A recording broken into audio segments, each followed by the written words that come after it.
Okay. Well, all right. So you just can't. Um, sometimes you just can't. Yeah, I'm really curious. My suspicion is that the user cannot be found ones. That suggests that some people are not actually able to redeem and others are. And my best advice to you is click the buttons, find out which one you are, and then I'm sorry. I have no solutions for this. I yeah, no. No time to deal with that. So a couple of things. Let's just address a couple of things. First, I've been having chest pains for the last 3 days, and this shit sucks. I'm probably fine. I've been having chest pains for 15 years, so, it's nothing new. But, man, I'm having a heck of a time as far as stress. So I may be a little frazzled tonight. Um, so, yeah, just if I get weird, I'll probably have to stop the stream. As far as brain. But anyway, yeah, getting old is a real motherfucker. Let me tell you. Another thing is that I switched what I'm using for my webcam to a smartphone because it's got the widest camera I've ever seen on anything I can plug in and get a capture from. So I have a Galaxy S21 currently hanging above my monitor. Oh, there we go.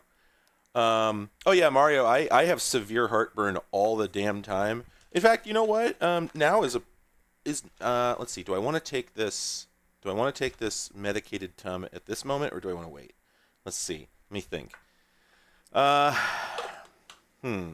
Well, I'll contemplate that. However, in the meantime, I need to bring up the work I did, the utterly wasted effort that I put in for this stream.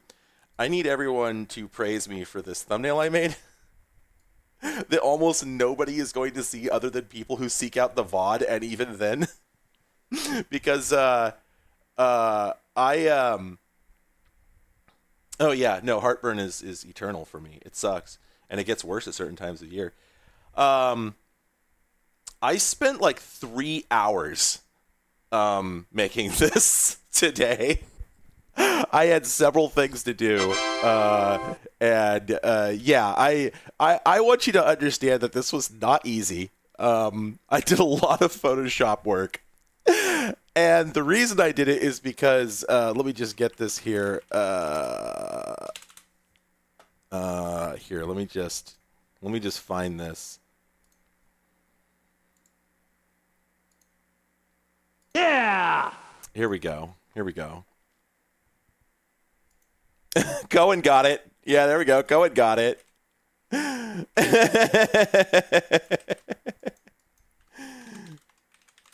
There we go. That's the reference, everybody. I went to great lengths to make this. I had to find the font.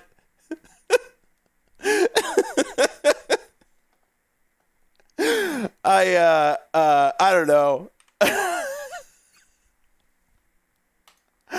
But also, yeah, it does look like official game art is the thing. When I was done, I was like, damn, that looks great.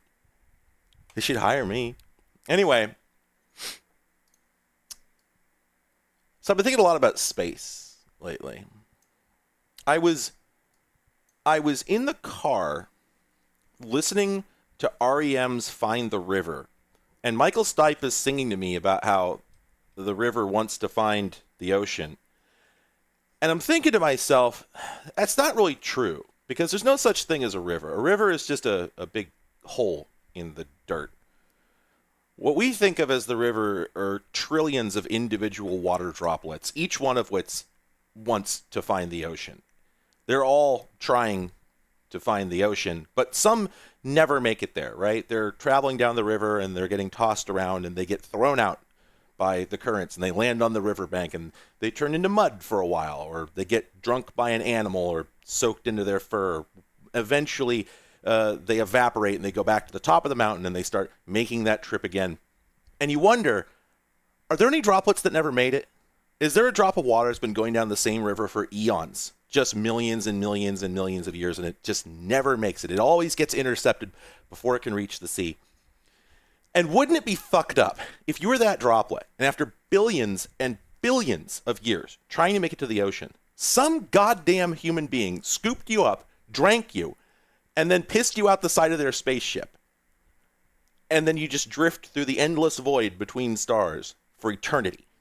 After all this time, you're like, wow, shit, I'm never gonna make it now. This is why I don't smoke weed.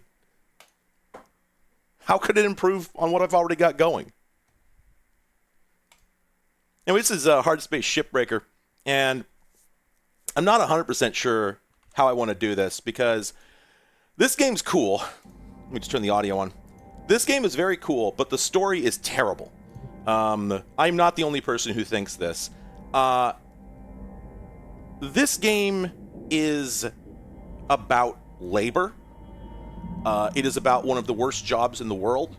It is about a lot of things that anybody who's had a blue-collar job will understand. The problem is that the authors of the script unfortunately got really close to telling that story and then like just tipped over and went into the on-the-nose writing, and it's just awful. Just awful. Like, several parts of it are fantastic, a little cartoonish, but pretty good. But then there's a couple characters and a lot of dialogue that are just there's no word for it other than cringe. And it's a bummer because I want to play the career mode, but the career mode is full of this dialogue. And so we're just going to sit through this, okay? I want to continue playing the career mode. So I'm going to need everyone to just clamp down, okay, and not comment on the godforsaken dialogue. There is a character in this, you'll know who it is, who is basically like a Twitter user from 2016, just radicalized, and they are just insufferable. But everybody else is various degrees of actually human. Yeah, exactly, Megatog, because they did write it in a cool, subtle fashion that will make the player think of it on their own up to a point, and then went, what if they don't get it, and added this just tell me, don't show me character. So it's a bummer, but it's not that much of the game. We're going to spend far more time not doing that than doing that. So just clench your asshole, get through it. Anyway, there's a little bit of prep I need to give for anybody who doesn't know what this game is. And I'm just going to go ahead and jump into free play here real quick and just explain a couple of things, because it is not immediately intuitive in some ways. So, for anybody who doesn't know what a shipbreaker is, I'm going to give you some history, because it's not told in the game, and maybe you don't know. And it's very depressing. I'm just citing the wiki page here. I memorized it the other day. Ships in the real world only last about 20-30 years on average, and they have absolutely no value once they are no longer seaworthy. You can't do anything with them. It's not worth it to anyone to bother. They figured the cost of throwing the ship away into their use of the ship. And so when a ship is no longer usable, they just throw them away. They don't try to recover anything from them. They take out the really big pieces of equipment, the cranes and whatnot, but the vast majority of a ship just is garbage, and it is literally thrown away. And the way they do that is by sailing it or towing it to one of 4 countries that are in the poorest parts of the global south, and then just beaching them or just leaving them adrift. I don't believe they are sold or like legally transferred. They're just left there, and then nobody cares about them anymore. And then a bunch of people who have no other prospects go and tear them apart. And there are companies that do this, and they are some of the most exploitative and abusive. The general statistic is that at least one person dies per week doing this job. You're basically a untrained 16-year-old with an oxyacetylene torch and no safety gear and no training, who's just sent into this ship to take it apart while other people are taking it apart. So if a 15-ton piece of steel falls on you and crushes you to death, I think they just roll you into the ocean. And that's it. and it is one of the most horrifying industries in the world. This game is about that. Because, of course, this is going to keep happening for all the same reasons. We're a shipbreaker, or a cutter, in the game's parlance, and we have to take the ship apart, all by our lonesome. And, we start out with two major tools for doing this. One is a laser cutter, and the other one is a grapple, the gravity gun from Portal, or from Half-Life 2. Some things we can cut. Those are cut points. They're like easy mode. And then some things we can't. You know, laser just bounces off of that. But we can cut this. So this is a... here, let's see. Let's go to scanner mode. What do we got? So I bought all the scanner helmets. So... Okay, interesting. I don't know if this ship is pressurized. This ship might have an atmosphere. Let's find out. Because that's a very dangerous job if you're approaching a ship with an atmosphere. Oh, you know what? I think my HUD is turned off because I was taking screenshots earlier. That's probably why I can't see anything. I didn't think that would apply to the... There we go. Okay, let's try this again. Oh, yes, this ship is pressurized. So if we cut a hole in it, we're going to have a real bad time. Let's do that. So... Interesting. Oh, I see. Okay, so this entire panel here, including the painted part, is all... that's all stuff I can cut through. And I just used the laser, the linear cutter, which that actually modifies the 3D geometry, which is a neat thing. Haven't seen that in a game in a while. So we can just cut that out. And then I think, let's see, is this free? Nope, it's still tacked on the bottom. This is, in fact, not what the primary game loop looks like, but this is one way you can play it if you want. Man, I don't know. Is that free? Is that still tacked? Here, let's get a tether. Man, that's still attached to something. There must be a... Oh, yeah. Okay, it's still attached inside on the... Let's see if we can slurp this thing out of here. It's still attached inside on the cut points, so I can't quite get it out. What if we... this is not normally how I would play this. I just wanted to show you how one of the tools worked. So there we go. Okay, we got that out of there. Well, so that's not how you do it. This is basically... this is an illustration of how you shouldn't do it. So... if you just cut into the ship without thinking, then that sort of thing is going to happen. You just blow shit up. You lose a lot of money. You know.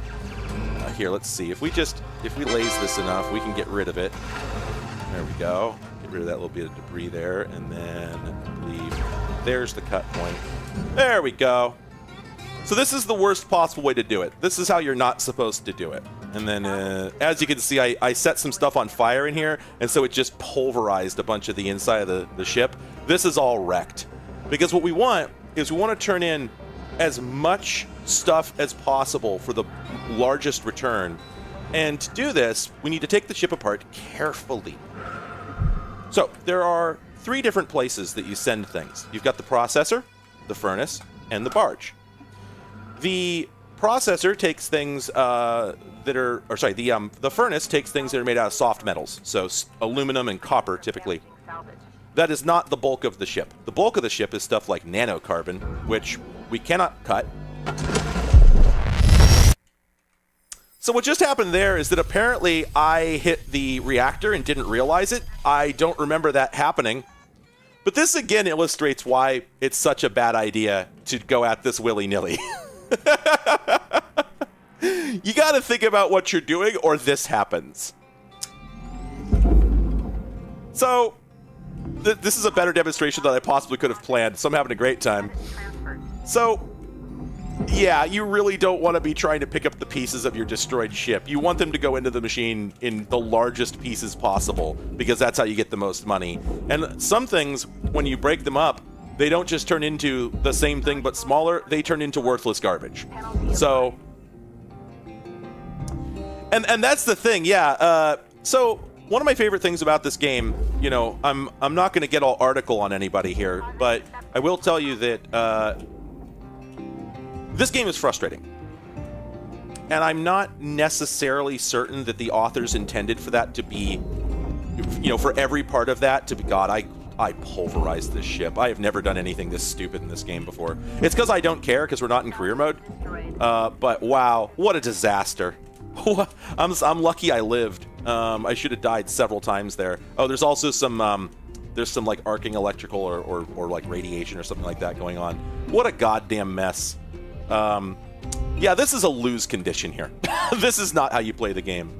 Anyway, I don't know if the creators of the game necessarily intended for it to come off this way, but as you're playing this game, you get very frustrated at times for a number of reasons. For instance, I was not trying to blow up the ship. I thought it was a clever idea to try cutting in through the top, and I would not have done that if I gave a shit, because I know it's a dangerous thing to do. But I didn't think it was going to go like that. Here's the thing, though. Imagine being some teenager who's handed a torch and sent into a ship. And nobody's told you what is and isn't safe, right?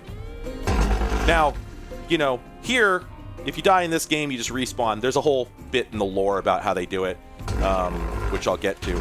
But in the real world, you die in that situation, right?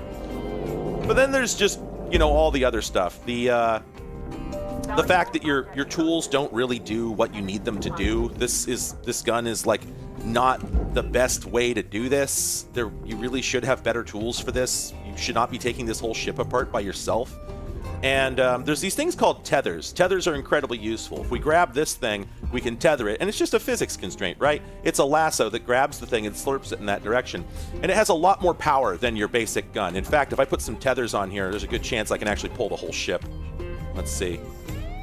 No, not quite. Okay, I'd need to lose some more mass for that. But tethers can move stuff that you'll never move on your own. And you also have to buy them. We're in free play mode, so they're not... we're in free play mode, so they're free because I'm fully upgraded and everything. But in the normal game, you have to buy them, and they cost money, and they're not cheap. And the company doesn't buy them for you. You have to buy them for yourself. And if you can't afford them, then, well, I guess your job's just harder. Right? And I've worked a manufacturing job once where I was not given the right tools to do my job, but I was also judged by how well I was doing my job. It's real frustrating to be in that situation where you're thinking, God, if only they'd buy me a better pair of pliers, I could do a much better job of this. But I'm sure as hell not buying it myself. Are you kidding? No one would do that, and the job isn't going to do it. So you're just sent in to do, in this case, incredibly dangerous work, but in my case, just at least frustrating work, without the right tools for the job.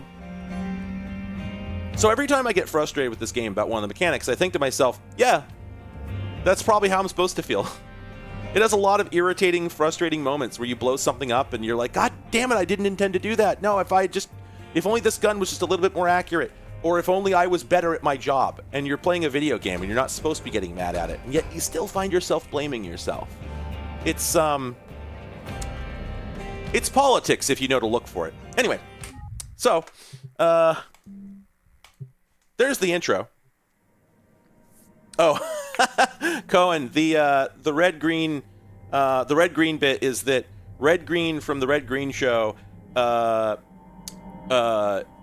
has a recurring bit on his show where he does he modifies cars in increasingly ridiculous ways by just using a body saw to cut a huge chunk of the car off or cut the car in half and then attach it to something else or to another car. Yeah, since we're cutting up cars in this more or less, I thought it was a good bit. Yeah, the four-wheel steering one is specifically what I'm thinking of. God, that's a good episode. Anyway, Good morning, Shipbreaker. Your allocated shift time will be commencing shortly. I think I'm going to leave the game capture turned down a little bit. So you get talked to by the computer, and then we're probably going to get some dialogue here. No? Okay, cool. You only get dialogue when you advance the story. And that's the thing, right? Is like you can absolutely ignore all of that and just enjoy the game as a work simulator and not care at all about any of the implications. However, I don't. I'm not gonna stand here and be like, excuse me, you're not being very politically conscious by enjoying this video game. What I'm saying is that they made it to make a point, and if you're looking for it, it does make that point. So. Anyway, a couple of notes. This has the so I thought it was really weird that you can't just freely walk around inside your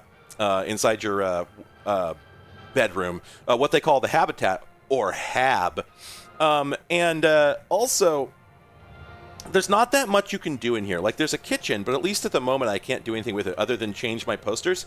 And of course, by the way, the game so in the context of the game. Again, this is very on the nose, but this part actually deserves to be. You work for the Lynx Corporation, who are a huge shipbuilding company who also do the shipbreaking.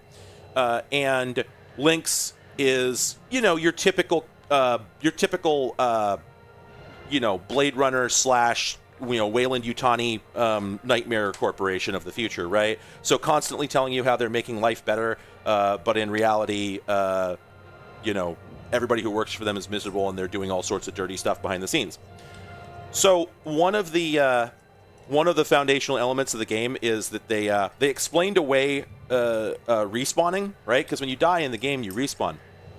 And because, of course, it's a damn video game. I think there was a hardcore mode where you die, but, I'm not playing that way. And the way they explain it in the game is that this company has a program where they make clone bodies for you, and then at the moment of death, they transfer your consciousness into the clone body at great cost and explicitly so that worker productivity doesn't drop.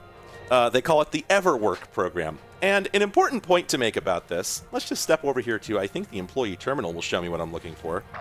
Let's look at this. Does this have it? Ah, yes. You'll see in the upper right there that I have a debt of $1.1 billion. So the game begins with you getting a job, and the very first thing that happens once you've signed up for the job is that you are immediately charged an incredible number of highly inflated future prices for absolutely everything, for your training, for your tools, for your clothes. And so you begin the game by taking on a tremendous amount of debt. I would like to point out that this is true of truckers in the real world, that an enormous number of truckers in the United States and probably elsewhere are brought in on false pretenses. They are basically given a lease to buy offer for a truck, which in reality their job will never pay off, so they're in debt slavery for the rest of their lives. This is really, really common. And this is basically that. I don't know if you can actually pay off the debt. Anyway, so theoretically, however, you are trying to do that. Every day when you wake up, you're told that it cost you, I think it's $512,000 roughly, for your daily, room and board and food and a million other things, because of course it's fees up the ass for every little tiny thing, and one of those is your daily brain backup or body backup. So that's all mixed in there. But naturally, it does do the very on-the-nose Weyland-Yutani evil company thing where they're just a little too cartoonishly evil, right? Yeah, Trig, I tend to agree. They didn't quite nail it, right? But the game is still good. It's just not as good as it could be. In any case, though, this is an important background. Another thing is that as you play, as you complete ships, you are given Lynx tokens. So you do make money every time you recycle a piece of salvage. You get cash money that goes into your account that you can spend on things. So you're not being paid entirely in company script, but the game's internal upgrade tokens are portrayed as company script. And in this case, I have a shitload of them. I have 180, which I didn't realize. So I need to go in and spend some to upgrade my gear. Now, as you can see, I was going really hard in the paint on a ship last night. All my gear is beat to hell. And fortunately, I actually remembered to buy repair kits. This is a weird thing. So you have to buy repair kits to repair your gear, and you can only repair it here, but you can only buy the repair kits in the game. So I have to go on shift in order to go to the terminal to buy the repair kits, but I can only use them when I'm off shift. And abandoning a shift costs money. Like, it'll cost you $500,000 to abandon your shift. So if you get into the game and you realize you didn't fix your shit, or you didn't have any repair kits because you can only buy them out there, then your only option is to try and get through the shift with broken gear, which might work, or might strand you, or kill you, or to lose a whole day's wages in order to go back and repair them. And again, I don't know whether the authors intended this. I don't know whether this was an oversight or a deliberate point they were making. In any case, however, that's right. Yeah, so you can find repair kits in the ships, but like the last two, I didn't get very many. And also, and I think this is another point I'd like to make about what it's like to be poor, because I was poor for for more of my life than I've not been. There's shit you do when you're poor that doesn't make any sense, and it's just like universal. Anybody who's been poor will say the same shit. So I have all these tokens, and I can come in here and buy an upgrade for each of my items that makes it break slower, right? Because I've been on this treadmill of every time I finish a ship, all my gear is busted, and I have to buy a whole bunch of repair kits and fix it all. And I could just spend a few of my store script tokens on this durability reduction feature, and then I would be wasting way less money on that, but I haven't. Because when you're broke, you're always trying to hypermile that last dollar. You're always trying to get yourself like, no, I can get to work and back on 1/4 of a tank of gas. No, it's no problem. I don't need to put any gas in there. And then you end up stranded and not getting to work, and then you miss work. Happened to me. Did that. You act like a dumbass when you're so broke that you're trying to turn $1 into $2. And so, again, I don't know that this was an intentional bit. It probably isn't. But I did find myself doing it.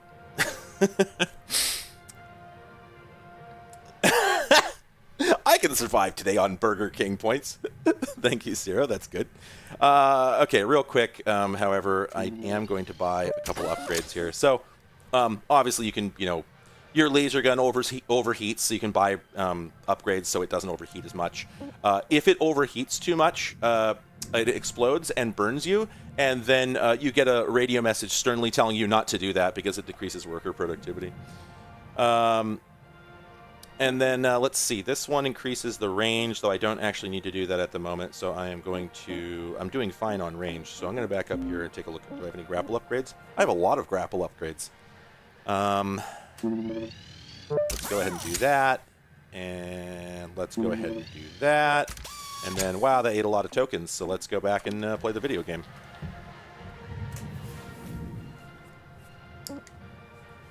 Okay, so the way this works is you have access to a library of ships. You choose the ship you want to take apart.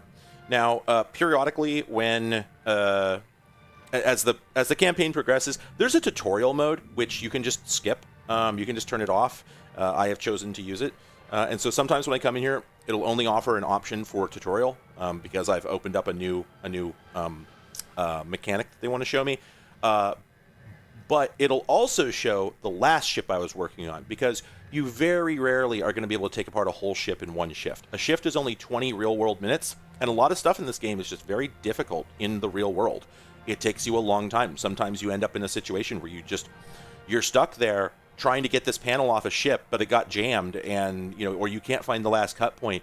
And again, despite this being a video game and the stakes not mattering, you are like running around freaking out because there's 2 minutes left in your shift, and if you can just get this goddamn thing unbolted and sent on its way to the processor before the shift ends, then you're gonna break even for the day. But if you don't, right, and so you're screwing up and making dumb mistakes and bunking into things and maybe hurting yourself, as I'm sure we'll see at some point in this stream, it is really easy to screw up and kill yourself by accident in this game. By just running into something too fast or getting too excited when you yank it off of the ship and it just flies over and hits you in the face and kills you. I'm warning you about that because when it happens, it is going to be very arresting and scary, and like every single time it happens to me, I, in the real world, jump back from my computer. It really is very upsetting. And then you die, unless you can get to the repair console in time to buy yourself a suit repair kit, which is, again, just extremely... the whole process is very disturbing. So in case it doesn't happen tonight, I figured you should know. Anyway, so because you usually can't finish a ship in one go, when you go to pick a ship, you can continue on the one you had. But as you can see here, the yellow bar indicates how much of it I've salvaged, and the red bar indicates how much I fucked up and destroyed. It's really difficult to salvage all of a ship. Oh, yeah, right. I'm sorry. Hexadimensional makes a good point. I was going to point this out. They have not said it in the text that I've noticed, right? But the Everwork program means that every time you die, the company just resurrects you, even if you wanted to die, and they're going to keep doing this till your debt is paid. You do the math, right? Yeah. Anyway, basically, I have salvaged enough of this. I have salvaged so much of this ship that it's not worth going back out there for the little tiny bit that's left. But had I not destroyed a couple important and expensive components, it would be maybe worth it to go back out there to hit salvage tier number 5.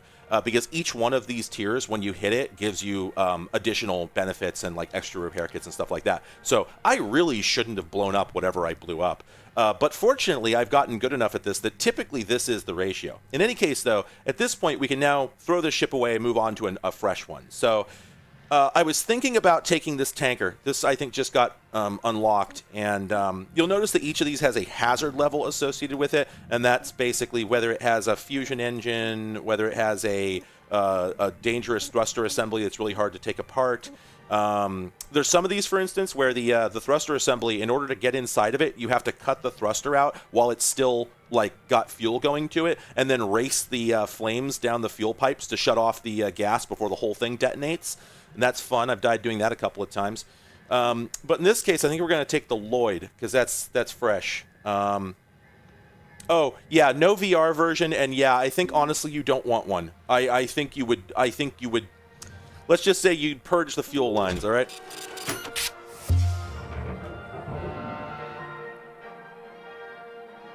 All right, here we go. All right, I'm going to buy some. First off... Hello there, Rook. Just want to say, you're getting good. We should talk techniques sometime. Cutting's practically an art form, you know? Do you know about the Guardian cut? How to do it? God, I really wish she would shut up already. I'm just going to ignore her and start cutting. Cut, make a bunch of fast, long cuts. It spreads out the pressure and avoids a massive blowout. Hey, we should race sometime and compare notes. That would be fun. Maybe we can wage a protein cube. Make it interesting. Think about it. Blue out. It is really not clear whether you're supposed to hate this character. I don't think you are.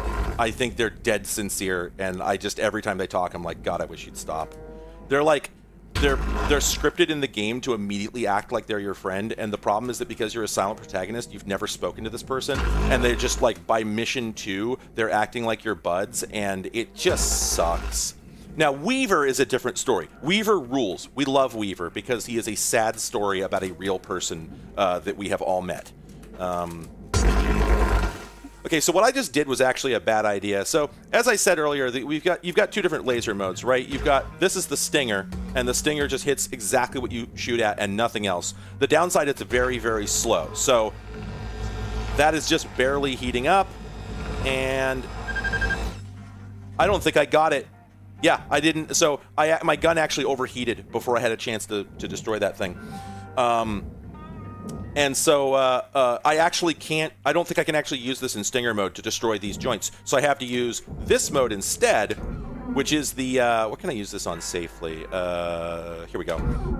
Well, so anyway, this is the line cutter, and this can go either horizontal or vertical. The problem is you can't really control it very well. So if this overlaps the object I'm cutting, it could hit something behind it, such as that fuel tank over there, which is fortunately out of range. But if it wasn't, then I would have blown it up just now. We would have basically been fucked before we even started. So there's some real conversation for you. Additionally, this thing here, this ion ring, is I should not be using that version of that mode of the cutter. This ion ring is a high value item. It needs to go to the barge. I forgot to explain the three different... Anyway, I'll do it in a minute. This needs to go to the barge, but if I hit this with the laser on the cutting beam mode, it'll destroy it and render it into worthless scrap.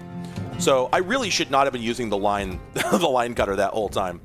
So anyway, the furnace is for soft metals, aluminum, copper, glass also goes in there, and the the processor is for everything else: titanium, nano, carbon, everything that isn't just basic, simple metals. And then the barge is for valuable objects. If you find a computer terminal or an engine pod or a fuel tank, all that stuff goes in the barge. And so these things are whatever they are. They're high tech. So we don't want to send them to be scrapped. We want to send them to be recycled intact. So we're going to send these all to the barge. And the barge is great because it's so big. It's really hard to miss it. Oh, god damn it. Sometimes the tether gets confused and tethers something to itself. It's very frustrating. You can also tether objects to each other. They really are just Gary's Mod physics constraints. So you can put a... Oops. You can put a whole bunch of things together and into a train and just have them follow each other, but I don't usually do that with larger objects because it doesn't seem to be necessary. And then Salvage secured. Applying credit. I also want to show you there's a shader here that scares the hell out of me. Whenever you cut a surface to create new geometry, it covers the exposed faces in this shader. If you're creeped out by weird 3D effects, don't look. I hate it. That's not real geometry. It is fake depth. And the first time I saw it, I had a fucking phobia freak out. Just about. It was pretty bad. I have very strange phobias, so I don't know if anybody else is bothered by that sort of thing, but never liked it. All right, so now that we've taken those things off, we get into an interesting situation because they were attached using this ring, this mounting ring, and this mounting ring is retained by these pillars. In order to get these pillars off, we have to go inside and cut them out. But the thing is, if we look at this here, you see all those green squares? Those are pressurized compartments. If we blow this ship, it will destroy half the interior and possibly kill us. So what we have to do is to get inside and release the vent the atmosphere before we start blowing stuff up. Now we could just do that immediately, but what I'm going to do instead, because these huge fuel tanks are a tremendous risk. If these catch fire, the whole damn thing's going to go up. So I am going to start disconnecting these. Actually, are these? I have not worked on this ship before, so I actually don't know what these mounts do. And I will not be reading chat about it because the whole point of this is you're not supposed to know. They don't tell you, you just have to figure it out. So if I'm screwing up, just let me screw up. Also, a fun thing, it is really hard to tell when the cutting beam has finished cutting through something. And so you might be reefing on it, but you're actually hitting something behind it and you don't even know. This is how I have blown up a number of things. But yeah, the fuel tankers, needless to say, are all unbelievably dangerous. Because if you catch one of these things on fire, you just have to get out fast. Like, you're going to lose a lot of salvage, and that sucks, but you'll also die if you're anywhere near it. They go up. They're just full of gasoline, basically. So they just go up like you'd expect. But again, you're not really given a lot of options for dealing with them. There's no way to vent them. You can at least usually vent the fuel lines going to them if they're actually hooked up. In this case, because it's a tanker, it's convenient because I don't think that we need to worry about that. Okay, let's see. Okay, I think the shimmering blue means that this is detached. Oh wait, no. Did I get the? No, I got the clamps down there. Oh, yep. Sometimes you just have to stop and watch. And yeah, that is very slowly drifting. Okay. Oh yeah, I saw somebody. It looks like somebody was asking about this. Yeah, there's a huge gravity effect at the entrance to this chamber, and an unfortunate thing that happens sometimes is that you'll send a huge piece of equipment over there, and it'll get caught in the gravity wells between these two, and pinned against this wall, and it is hell on earth trying to get it out. There's no way to do it. And what sucks is that, we're right here, right? And so if I give this thing too much inertia, it's going to go flying into the processor and get destroyed. So wow, that's a little more. That's moving with a little more juice than I intended. That's uncomfortable. Also, I don't know what happens if you run out of space in the barge. I don't know if I think things become inert once they go in there. But man, it would suck to throw a fuel tank in there and have it collide with another one. All right, let's see. Is this guy? Yep. Okay, that one's loose too. sometimes it can be really frustrating trying to figure out why something is not coming loose. Also, if I just send this one right down right now, it might run into this thing and blow it up. So I actually want to send that end over there a little bit. One unfortunate thing about this game is that it's not really like pure Newtonian physics. Things actually have friction. They have drag. So you can't just send something flying in a direction and have it go all the way there. Though, to be honest, you don't really want it to. Like, I think the game might be sort of unplayable if they made it like that, because you're managing so much that if stuff just went flying off and retained its momentum forever, you'd just lose so much you wouldn't be able to play the game. I mean, it would work if you had a better tether system that was... So tethers are temporary. By default, they wear off after a minute. You can upgrade them to several minutes. Oh, shit, I need air. You can upgrade them to several minutes, but they still eventually wear off. And while you can cancel them all at once. It's all or nothing. So, some oxygen, buy some fuel.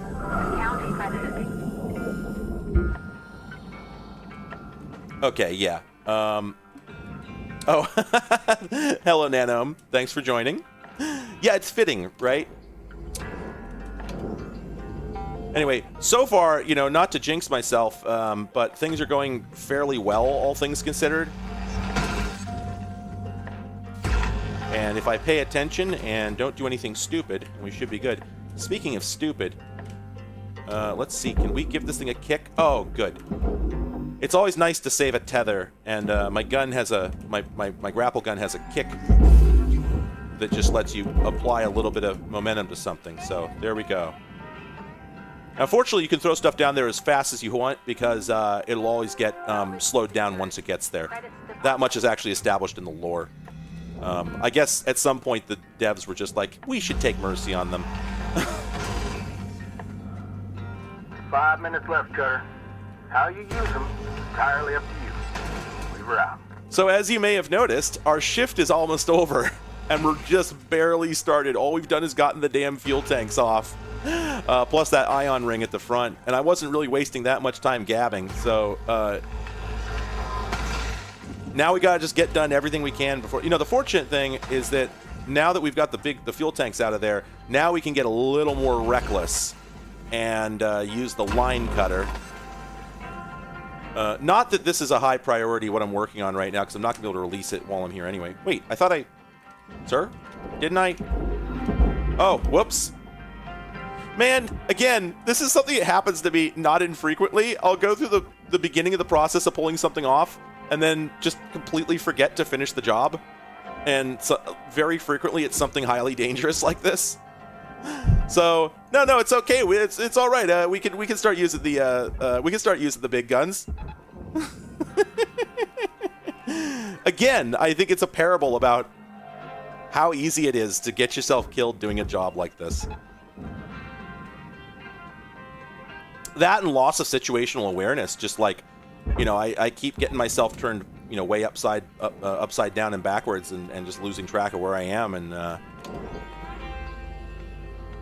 right, yeah, also, that's the other thing, like, as you're using the tethers are great, but at the beginning of the game, you can only carry 20, well, actually, you don't get them for a few missions, but, at the beginning of the game, you can only carry 20 at a time, and you have to keep buying them, and you can only buy them back at the starting point, what they call the master jack, where the terminal is, and so that takes just long enough that it feels like a waste of time when you are trying desperately to be as productive as possible. And so you'll find yourself trying to work without tethers, even though they are massive productivity improvements, because it feels more important to avoid, you know, quote unquote wasting time than, you know, to waste a bunch of extra time by using this ineffective tool, right?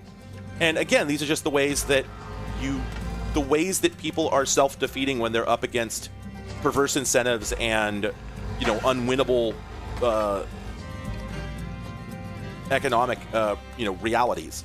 And do you want to know how many times I drove my car to work with less than a gallon of gas in the tank? I just realized I am fucking this up. Okay. Whew. I just realized that I didn't check whether that was pressurized. I could have just been killed. So did I ruin the airlock, or is this a double-stacked airlock? Shit. I think I just fucked up. I don't think I can... We're gonna find out. Oh, wait. Yep, no, it's ruined. It's ruined. Damn it! I wasn't even thinking. I was just trying to get the ship separated, and I wrecked the airlock. Is there another one? Okay. Oh, all right. We're good. We're good. I think we can open this one on top. Yeah, see, I'm glad you didn't say anything. I want to screw up. That's the point. Okay. Woo! Airlock depressurizing. Let's see how much of this it's going to... I can't remember... Okay, right. I think what you want to do is you go in here... Airlock pressurizing. You're going to go in here, and then you're going to look for the environmental control terminal and attempt to... let me click this circuit. You're going to look for the environmental control terminal and then use that to depressurize the whole ship. So we open that. Okay, this is the door that I rendered unusable. Time to start wrapping things up. All right. That's the computer terminal. There we go. This is the atmospheric upgrade. Oh. Air pressure level That decreasing. that only applied to the cockpit, which isn't useless, but let's see. Shit. I don't think this airlock is usable if I detach the cockpit. Although, well, hang on a second. Airlock depressurizing. Okay.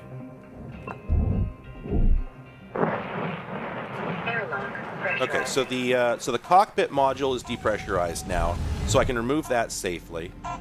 Oh, we're down to 5 seconds. Shift over. Yeah, the gun really should have been on a different layer in the render chain, but what can you do?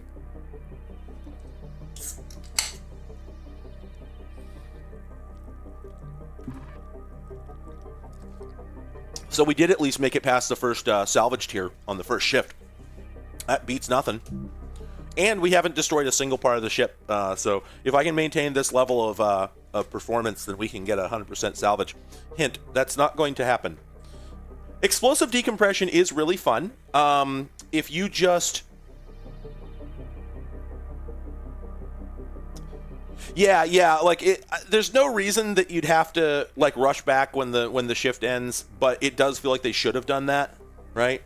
And yeah, exactly. If you, I remember this the first time. I'm like, oh god, what if I'm like deep inside the maintenance section of a ship, and I can't get out in time? What's going to happen? Yeah, it just ends the game.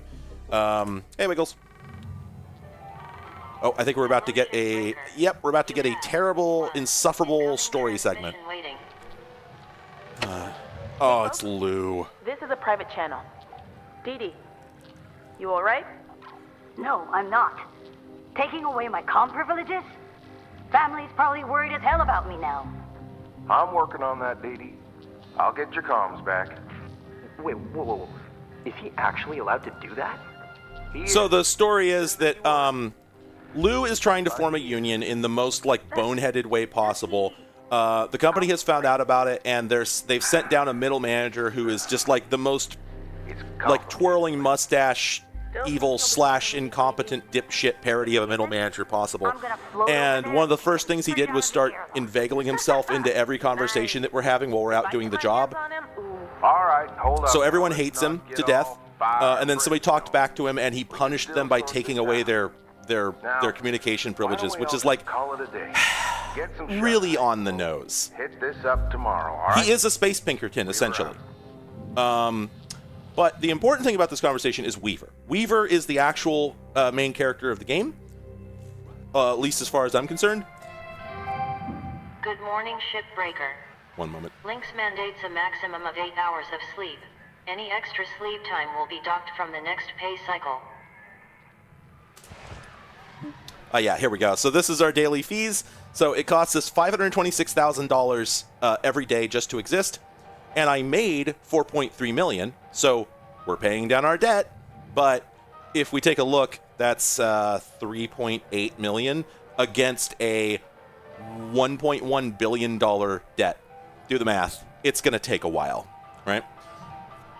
So Weaver is the first person you meet in the game. He's your manager, and starts your training.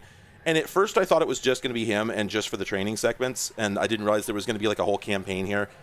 And so once they introduced the other characters, I really wanted to tap out. But Weaver is the perfect character for this sort of story, because what he is somebody who, he's a true believer. He's somebody who seemingly loves the job, who hired on because he thought it was cool as hell, did the job at great personal risk, refusing to acknowledge how it was destroying him, destroying his body, etc., until it finally did destroy his body, and he didn't get resurrected correctly because the equipment made a mistake because he'd been resurrected so many times. Now he is disabled in some unspecified way, so it has prevented him from being able to attain his dreams. He had to get rid of his spaceship that he hoped to fly one day because the damage from the process rendered him incapable of piloting it. And he still loves the company. He still thinks you should love the company. He still thinks this is the coolest job in the universe, even though it basically took his legs, right? And he still loves the job. And while everybody else is talking about, everybody else is, the bosses are like, basically, he's the guy at the job where you say, Jesus Christ, they want me to take this thing apart with this wrench that has like a broken jaw on it. Come on, I can barely get it to slip on the, it's slipping on the bolts. They just need to give me a new wrench. And this guy's like, nah, check it out, and just lays a rag over the end of it. It's like, see, that lets you grip it. They're not going to give you a good one, so this, you got to make do. And then chuckles and walks away. And this is life, right? This is going to be life for him. He does not see this as an intolerable situation. And one of the reasons that you, I think, end up like this is when you really do not see any way out. And so the idea of sitting around and being mad every single day at your job that sucks when you can't leave and you can't do anything about it, that's just worse. That's worse than just leaning into it and chuckling and treating it as just one of life's little foibles. What can you fucking do? This guy has been rendered unfit for any other job.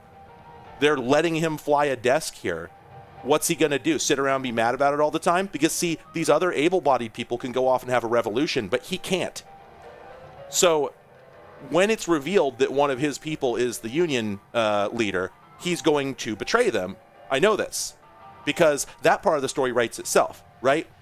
As far as I'm concerned, she exists just to give him a foil. She's there so that he can uneasily respond to these rumors of a union by just sort of soft pedaling it and just sort of not saying yes or no, but just going, well, it didn't work the last time and I never needed one, and just hoping it all blows over.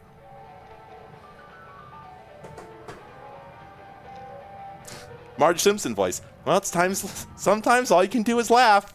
Sits there, not laughing. Anyway, I love Weaver. I thought the whole game was going to be him. It's a little thin, but it's a great way to tell a story about, this is what happens. This is what can happen. And he's a tragic figure, but he's not a bad person, and he's not an idiot or anything like that. He is somebody who is in a situation that many people end up in. I was like this for a while. I loved my old job until I woke up one day and realized that it didn't love me. And that was sobering.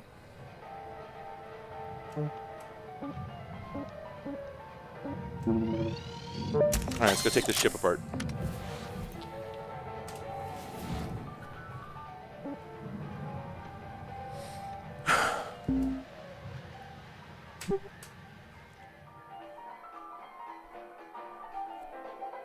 Oh, there's a subtext about, there's like a subplot in the game about AI, which has not gone anywhere that I've seen yet.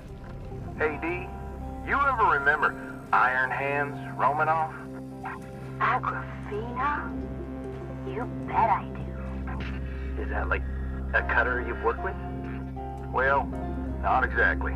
She's more like a legend among shipbreakers. She was so strong, she could pull panels apart with her bare hands. That Screwed up. sounds not real.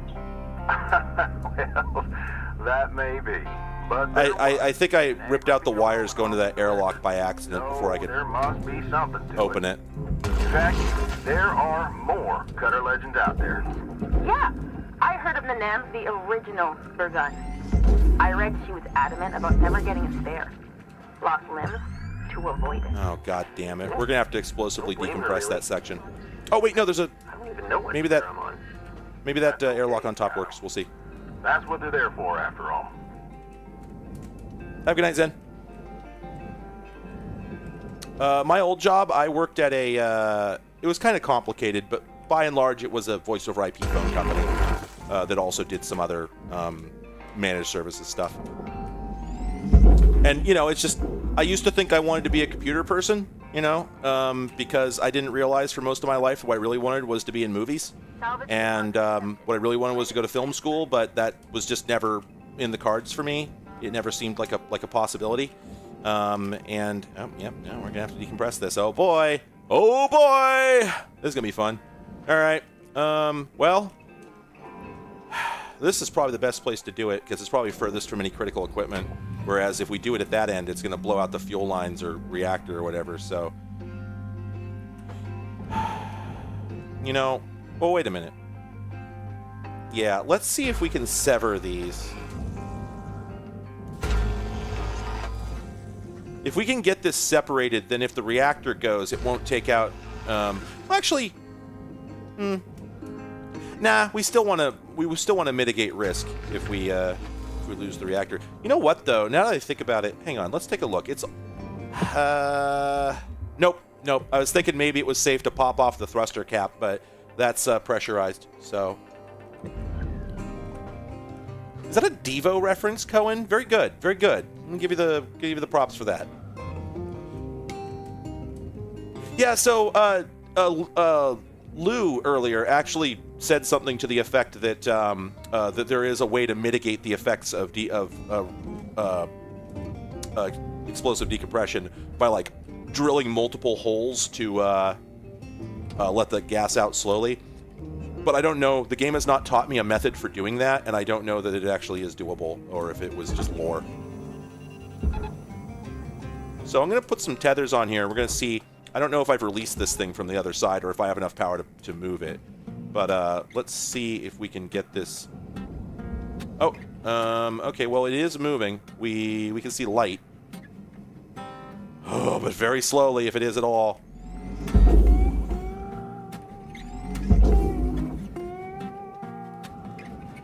All right, that's a non-starter. I don't have enough oomph. All right. Well, that's the thing, Lev, is, yeah, like, I did figure out how to make my own TV, as it were. But the point is, and I would probably be less happy if I was in real TV, but that's not the point. All right, here it comes. Woo! Well, that airlock door's gone. It just wrote it off.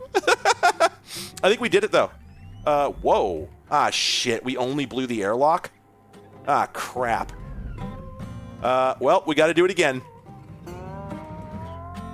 Yep. Oh, boy! Here it comes. I don't have any demo charges yet, so, or wait. But didn't they say that they've been unlocked in the last mission? I think they did. So let me go over here and see if I can buy them. This is theoretically a great time to use them, but I wasn't given a tutorial, so I don't know if I have access to them yet. Welcome to Nope. Metatron 9000. Weird. All right, well, let's go ahead and For your purchase. Thank you do for all your that. purchase.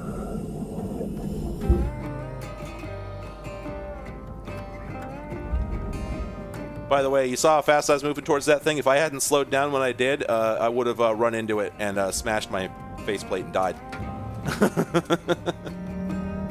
All right.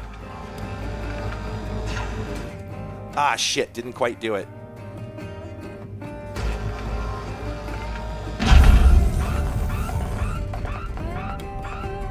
All right.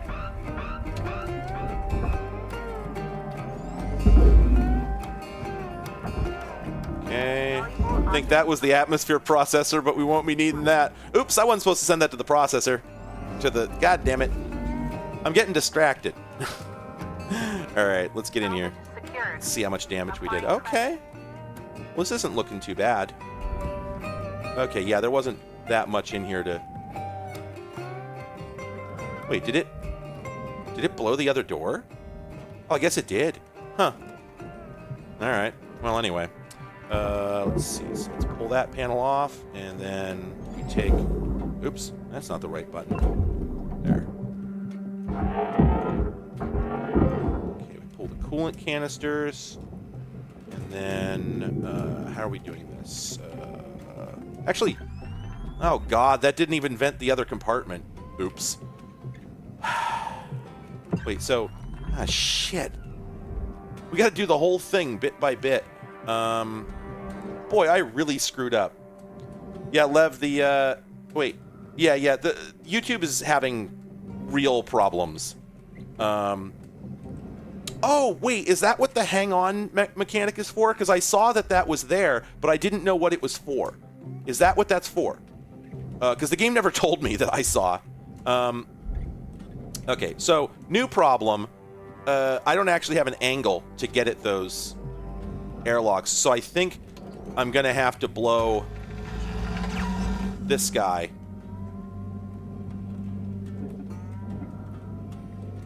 Okay, so you can hang on in order to pop them from inside. Okay, well, I did it this way, and let's see if that blows the reactor core. I don't think so. I think I got it. Oh, wait, that's not where that goes. That goes... I always forget. It always feels like the thruster cap should go in the barge, but it goes in the processor.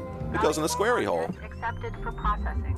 Okay, so we have finally vented all the Atmo. Now, the big problem is that we can't pull this. So, can we cut this? No. But now we can safely cut our way into the next chamber. So, let's go ahead and do that.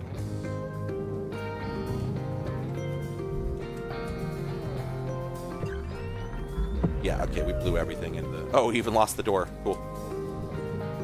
Okay, alright, so... This thing, this is the reactor. When it goes hard. So, our job here is we want to slice this thing open and then cut the bottom off the reactor casing so that we can suck the reactor out and send it straight into the barge. And this isn't actually that hard or that dangerous. You just can't make any mistakes. And if you get the thing, if you start pulling the thing out and then it gets caught on something, shit goes pear-shaped real fast. All right. Okay, I thought I had all the... Oh.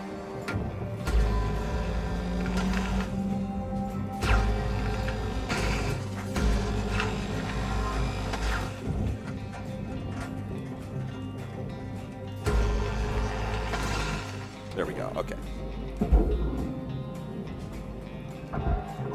Is there a light attached to this? No? Okay. It goes in the square hole. And I think... What's holding this on? I thought I had all the dinguses. Yeah, because it should have just been there. What did I miss? Oh, is it held on by these? Processor deposit Or... accepted. Credits awarded. No, we'll figure it out.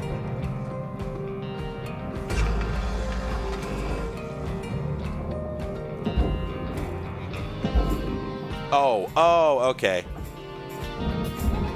The shape of the thing was not immediately intuitive. One thing that sucks, of course, is when you pull off the, oops. Applying credits. When you pull off parts like this, you then have to scavenge the, oh, hang on. Oh, don't get caught. Oh, I screwed up.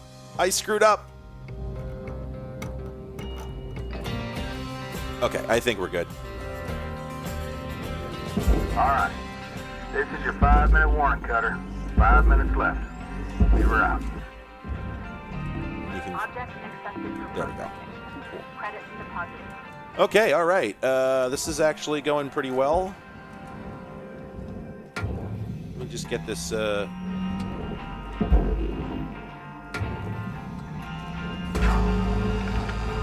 that guy off.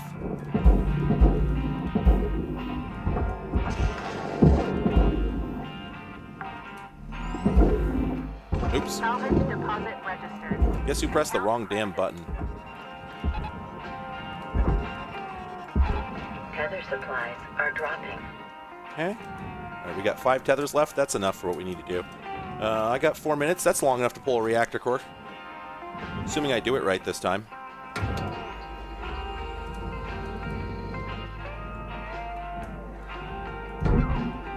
Right. Right, we have to cut. Okay. Oops, I cut at the wrong end. That's the end with the fucking reactor. For processing. I wanted, at least I didn't set it off. Okay, there we go. There's the reactor. Another slice right in the reactor core. I don't understand. I'm hitting it as hard as I can. Okay. So, the way I did this last time, and it's the same way I'm going to do it this time, it is really hard to get this thing out, oriented correctly, and into the, going in the right direction all in one go. So what I've been doing, or well, I've only done this once, but is actually spinning the whole ship over. And since we have the engine section separated here, what we can do is we can let's see, that's the fuel pipe, so we don't want to touch that yet because I think that can set off the reactor. And then actually, nah, we can do it. We could do it. There we go. Sorry, I just realized that it doesn't have the holy shit! Electrical damage. Okay, it didn't blow up, I just got too close, and it shocked me, but we did it. I made 4 million credits off that, which is like quite a chunk. Just yank that bad boy. Have a good night, Lev. Oh yeah, when you get shocked or hit your head too hard, it messes up your suit radio. There we go.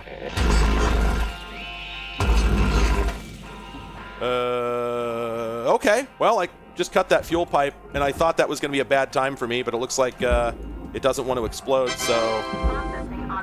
There are no problems. Everything went perfectly. This, by the way, the point is made many times that as far as the company is concerned, that's true. If the thing got salvaged and you didn't die, or at least, not in a way you can't afford, then what's the problem? I don't know what you're upset about. Oh, shit, we're low on air. Uh-oh.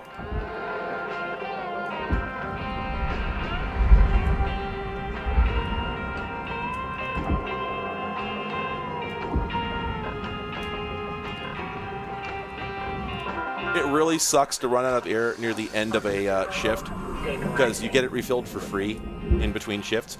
By the way, I don't think the air costs... I think it costs a negligible amount of money, but every time you do it, you feel like you're spending way too much on it. So, yeah. All right, so processor... Not much left of this ship, Cutter. So I'm going to have to blow this off of here because I don't think I can pull it. Nope. Oh, wait, really? So that needs to be barged. That needs to be processored. And I don't see a way to remove that. Alright, well, whatever. Did not mean to do that.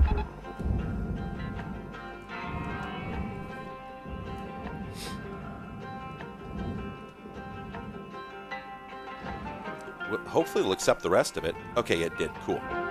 Cool, we take that. Alright. Processor. Oops.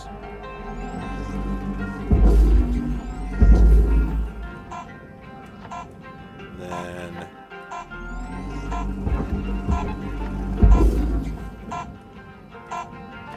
Oh, is this still... Oh, that's still coupled somewhere. Oh, boy. Video games, folks.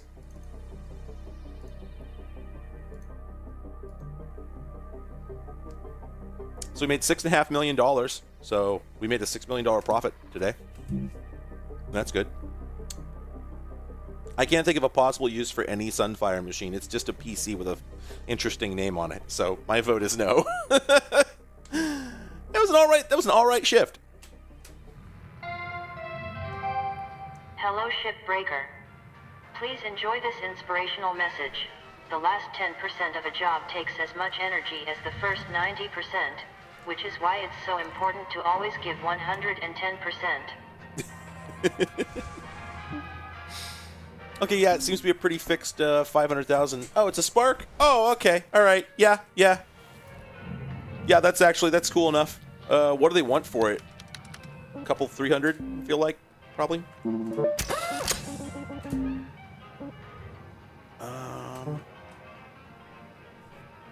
Huh.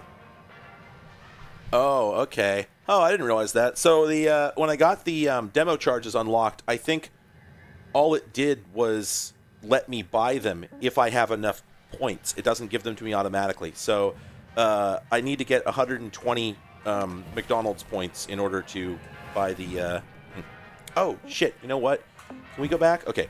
So there's a subplot, subgame sort of thing going on in this where Weaver has taken a liking to you, and he has given you the keys to his old ship, which he will never be able to fly for reasons previously discussed. This again is a little weird because you've never spoken to this guy. He talks at you, but there's no reason that he should have an affinity for you. You've never said a word to him diegetically. So I hate silent protagonists to death, though in this one, I don't know how it would have worked. In any case, but he has given you the keys to his ship, but the ship, it turns out, needs some work, and so... Welcome to the ship, Doctor. Let's fix that ship up. We're doing a little mini game where we're apparently collecting parts for the ship by stealing them from the ships that we're working on, and I apparently need to I need to salvage a ship that has data banks in order to find a heat sink. Wait, OSU broadcast cameras? What are we talking about? Did I miss something?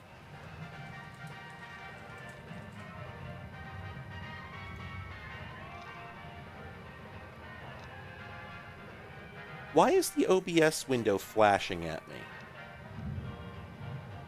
I don't see any, like... Huh. Oregon State? Is Oregon... Are they... Is there an auction I don't know about? What are we talking about right now? I'm sorry, I may have completely forgotten something. There are some broadcast TV cams that... Was this the one that was mentioned to me like 2 months ago and they're just finally they're finally actually doing it?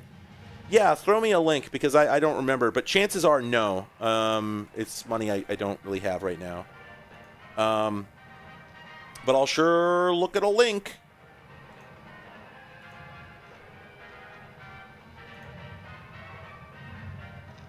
Oh, it's all right. Yeah, I just didn't.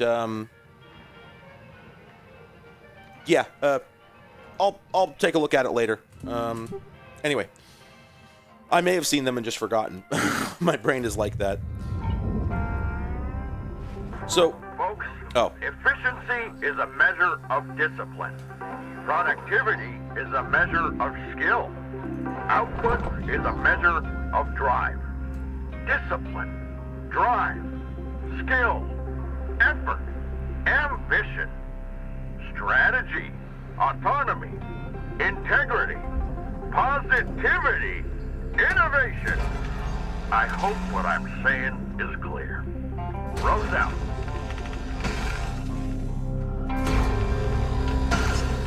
Okay, God, is that the end of the dialogue? Because that's actually good. Oh, thank Christ.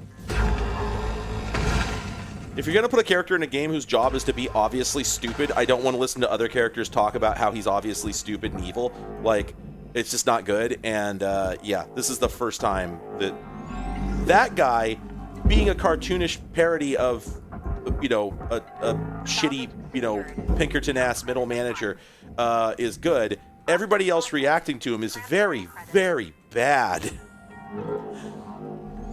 3 cheers for not bothering to finish that that bit of dialogue there.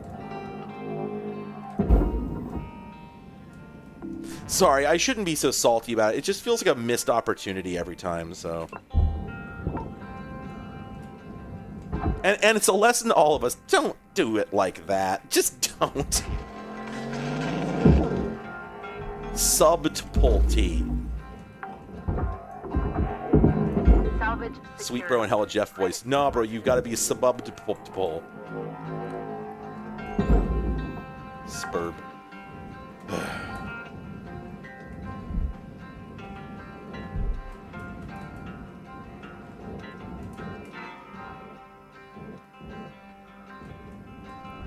Oh, they're humans. Wait, were you hoping they'd all be funny animals?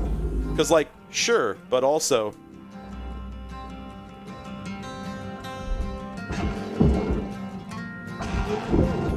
I think the last time I worked on one of these, I came to the conclusion that the only way to open this up, was to actually cut a hole through the side in order to get this stuff out. Because there's all this bargeable stuff in here that's also heavy. And I think the only way to remove it is to actually cut the wall out. I should have taken a bigger bite than that, TBH. Let's see. It can be hard to get a cut to span multiple panels sometimes, so I think...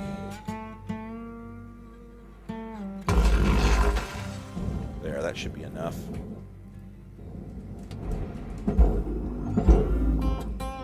The thing is, so as far as the basic game mechanics go, judging this as a as a video game more than a visual novel, as far as the basic mechanics go, so far at least, or at least the way that I've engaged with the game, maybe I'm just bad at it, but as far as I've engaged with the game, I do have a couple of beefs feel-wise, because while the ability to cut stuff up like that is very cool and Credit to account. and adds a lot to the game, and there's a lot of potential complexity to it, the frequency with which you have to do that so far has been so low that every time I do it, I feel like I just missed the correct way to do it. Like, so much of the game consists of cutting stuff at labeled cut points, that whenever that's not how it works, it does sort of feel like, okay, did I miss something? Am I doing this wrong? And again, I marked that up.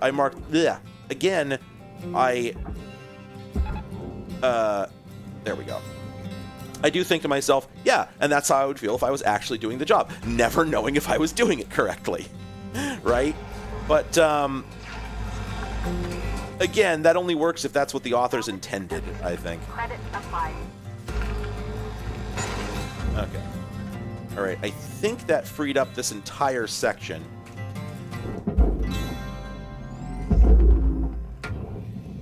It did, but we're definitely going to want to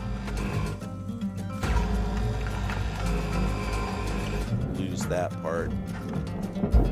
There we go. Okay.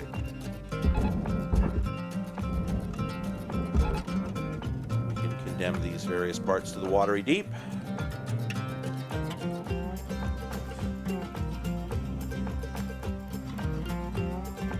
Yeah, and that's the other thing is, like,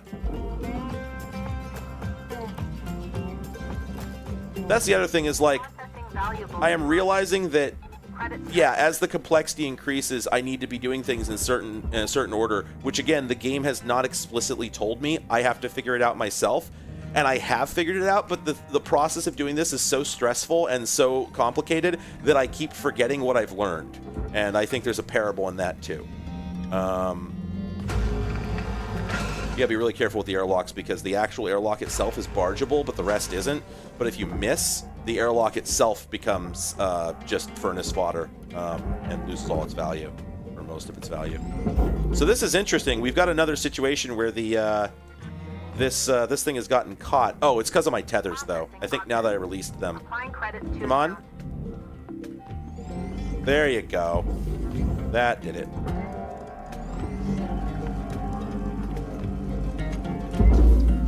Okay, cool. Salvage secured. Applying credit. Anyway, I think this is a game that very easily could have been bad, but isn't. I think this game is cool. I have already bought this game for one other friend, and I generally, if you think what you're looking at here looks at all fun, I think it's a pro click.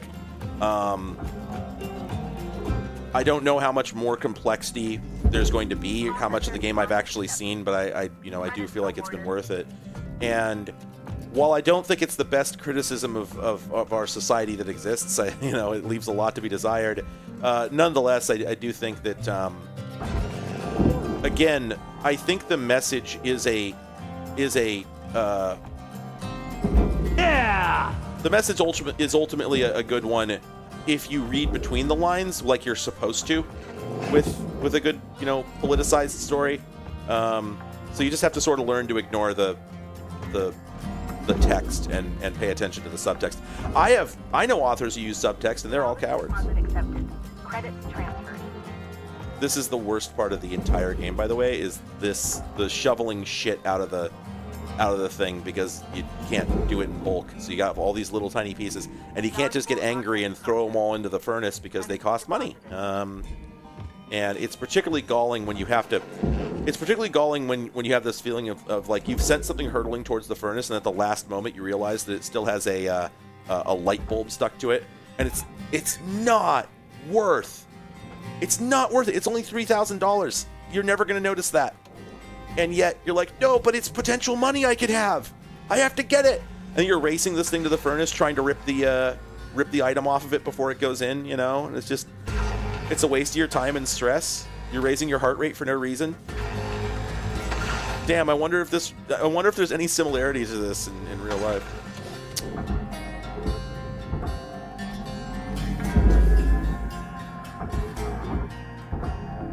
Deposit accepted for processing. Raw material processed. Credits deposited. Salvage goal achieved. Rewards allocated. Warning. Low oxygen levels detected. Let me just check real quick. Okay, this isn't the passenger compartment, so there won't be any oxygen tanks here. It's okay. We'll be able to take advantage of those when we go to shift 3 or 4. Really makes me think. Welcome to Venetron 9000. Would I like to do this IRL? No. My body is already destroyed, and the effort would kill me, and would not be very pleasant. All right, so I think, nope. Of course, it can't be. It can't be simple. This is still a mix of soft metals and hard metals. Okay, and at this point we get down to. Oh wait a minute. Furnace. Maybe I'm wrong. Maybe... I think this whole inner part... Oh, but these rings are... Okay, that's what's up. Okay, so these rings have to come off before we can dispose of this thing.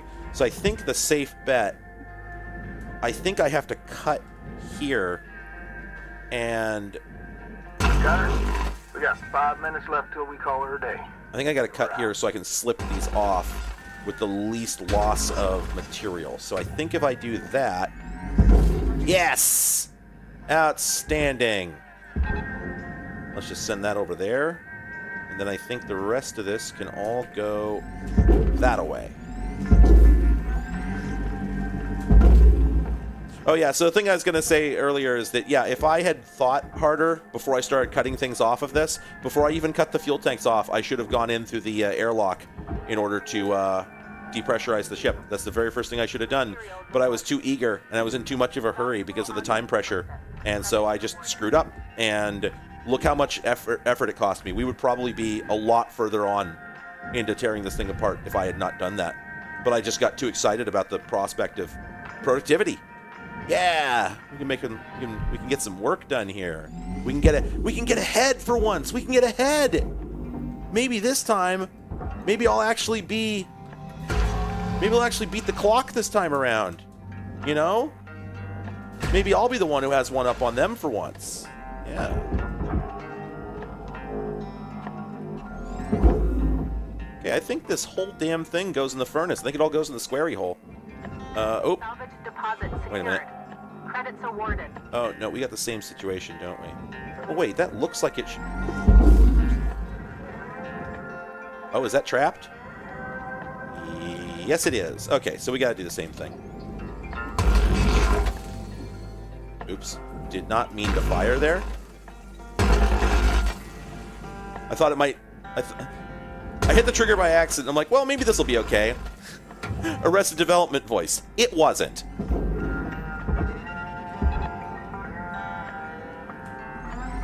And again, we're in that last 3 minutes of a shift, so I'm just like, oh, how much can I get done before the clock for the whistle blows? I'm not sure if it actually matters. I don't know if it actually, like, makes any difference. You know, I'd have to do some math and think about it to see whether it actually makes a difference, whether I get anything done in the last 2 minutes of a day. But it sure feels like I need to, because, hey, I'm already behind. I'm behind. I gotta get ahead. Boy, look how little of the ship we've destroyed by accident. This rules. This is, like, actually one of the best ship breakings I've ever done. Yeah, we lost a little bit more because I think there were a couple of doors on those things. But, yeah, this is going great.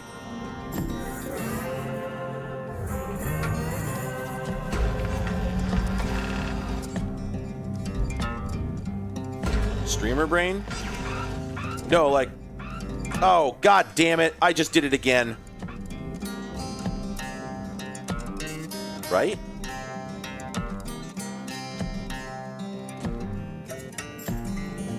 Yep. God damn it. I forgot I hadn't decompressed this. Son of a bitch. Okay, now... Well, I think I detached the, Yep, I detached the airlock. And I think that means that all the airlocks are ruined. Or unusable. But, on a whim... let's go check... Oh, wait, no! This one's still hot! Account credited. Oh, because all the power flows from upstream. Okay, okay. Airlock depressurizing. DNGR.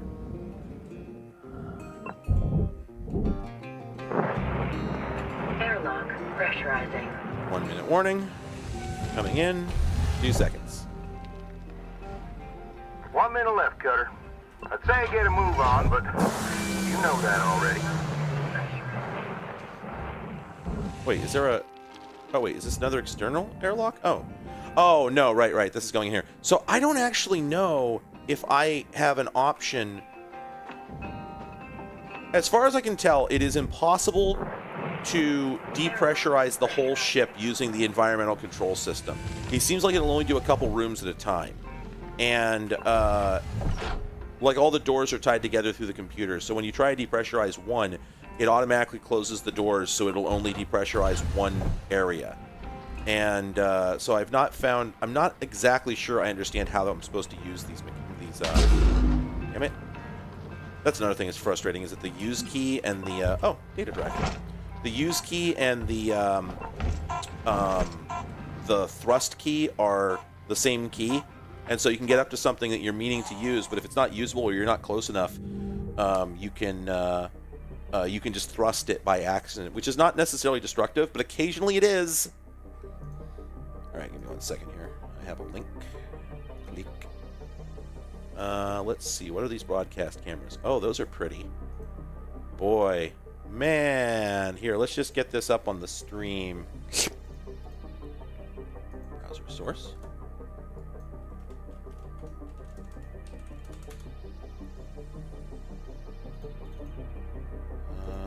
That is not working.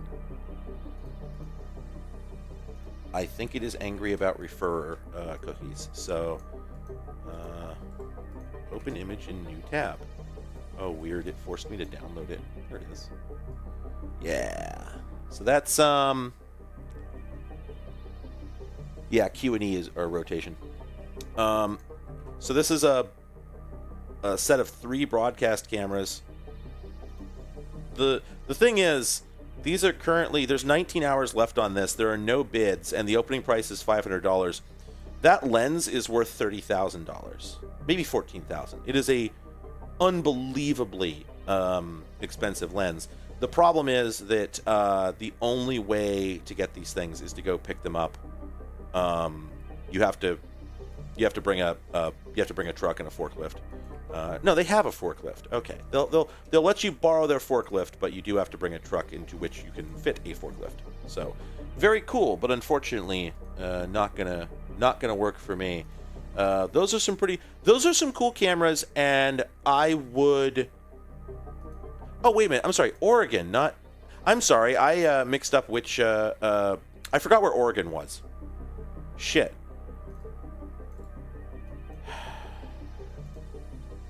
Man, I don't have time for this right now. Let me look at where this is, because it is. Oh yeah, that is way down there. That's a 5-hour drive, which, like, yes, it's worth it. If, 4-hour drive. Christ, what does this come with? Hang on a second. It says with miscellaneous equipment. What's the miscellaneous equipment? So they've got three cameras. Do they have the part number? There's no, like, part numbers or anything. And the pictures are not fantastic. There's no pedestals. That's the thing, is without tripods or pedestals, they're basically worthless. Like, you can't do anything with them. They do have the follow focus controls. That's pretty cool. And the thing is, this... I don't know that I can convince myself to get more standard definition gear, no matter how cheap it is or interesting, because it's just getting long in the tooth. And yeah, that's the other thing. Like, I don't. Oh, right. Yeah, that's now that I think about it. Oh, I think they do have tripods. Yeah, they've got, like, real basic fixed tripods for these things. So it's a complete system, but the problem is, yeah, I can't move this by myself. And I can't load this into my van, and I don't have anywhere to put it in my warehouse. I do not have space for this sort of thing. This is cool, but oh man, it's got the triax cables and everything. Yeah, it's really neat, but I just can't justify it. And the other thing is, it's $500. If it were $200, I would hit bid. Like, really, I would. For $200, I would probably do it, because except here's the thing: if I did, it's going to cost me another $200 in gas to go down there and back. And then I'm going to be burdened with the things and have to do something with them. No, I think it's $500 because these cameras are 20-odd years old, and they're standard definition, and they've got CRT displays on them, and instead of LCDs, and the whole 9 yards. But I will say, those lenses are real fucking cool. Daria has made a good point that, it's 7 days, and so 7 days. If I were to bid on this and win it, what's going to happen is this coming Saturday, at the latest, I would have to road trip down to Oregon in the pouring rain with bald tires on my van, and load all this shit in there. And I can't justify it. Especially because when it comes down to it, let's be real about this, okay? Let's be real about this. So this looks pretty cool, but when it comes down to it, that lens is just a damn lens.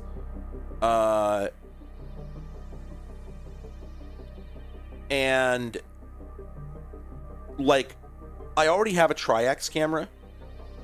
Sorry, one moment.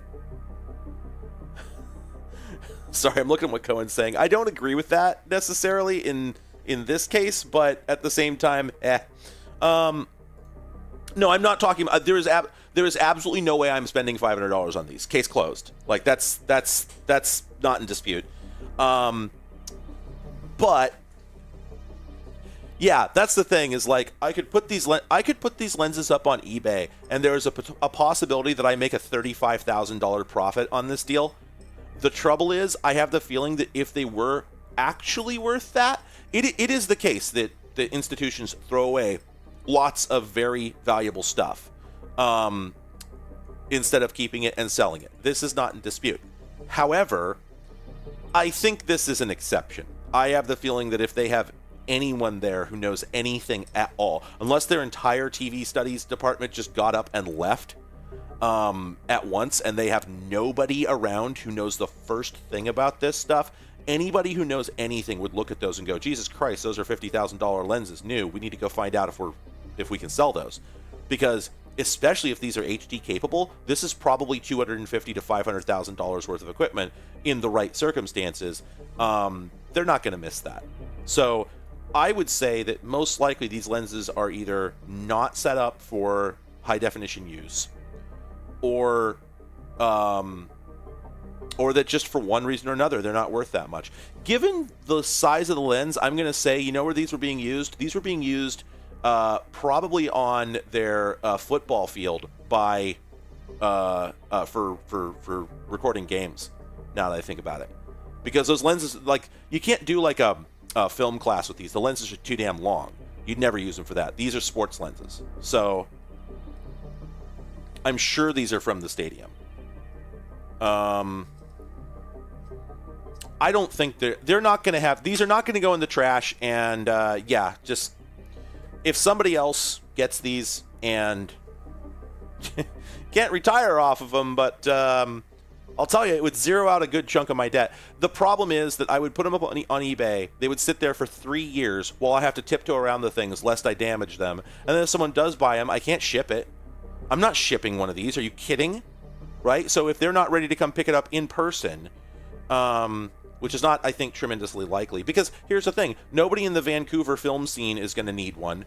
Right? And that's the best possibility. So otherwise it's going to be, yeah, I'm out in, Missouri. I'm out in Nebraska. I'm out in, Georgia. And, will you ship? I'm like, no. It's going to arrive in 1,000 parts. And I'm not prepared to deal with that,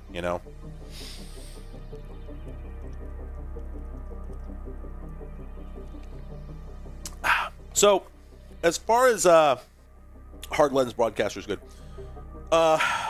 I don't know offhand what the difference is between SD and HD lenses, but I believe that the main difference has to do with the shape of the sensor and the size of the image circle that the lens casts, and then the other just has to do with like the quality.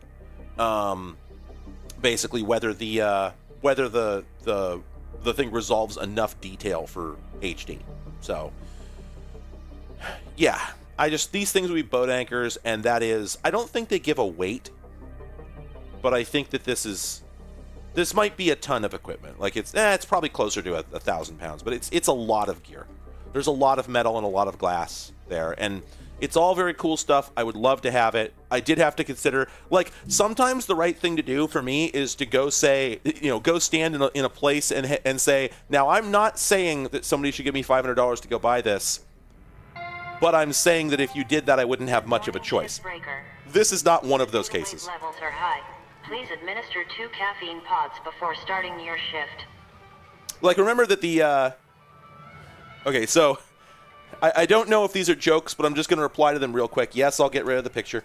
I'll just reply to them real quick. Not anamorphic. Anamorphic lenses are only used for films. And the aspect ratio of the lens is always 1:1. Lenses all cast circles. So, just want to get that out there. 3 donation. There we go. 3. You know what? I can afford it now. Damn it. You're putting me in a corner here.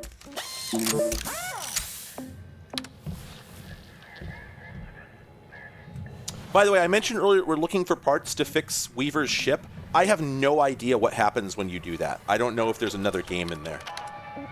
Also, I just remembered that we picked up a data cube, which has emails from the old world. So we gotta fire up this strong bad emails ass program and recover the data. And it's just gonna be like, it's gonna be an email about how much better the old world was. Or how it wasn't better, actually. Sometimes it's just spam. A lot of the time it's just spam.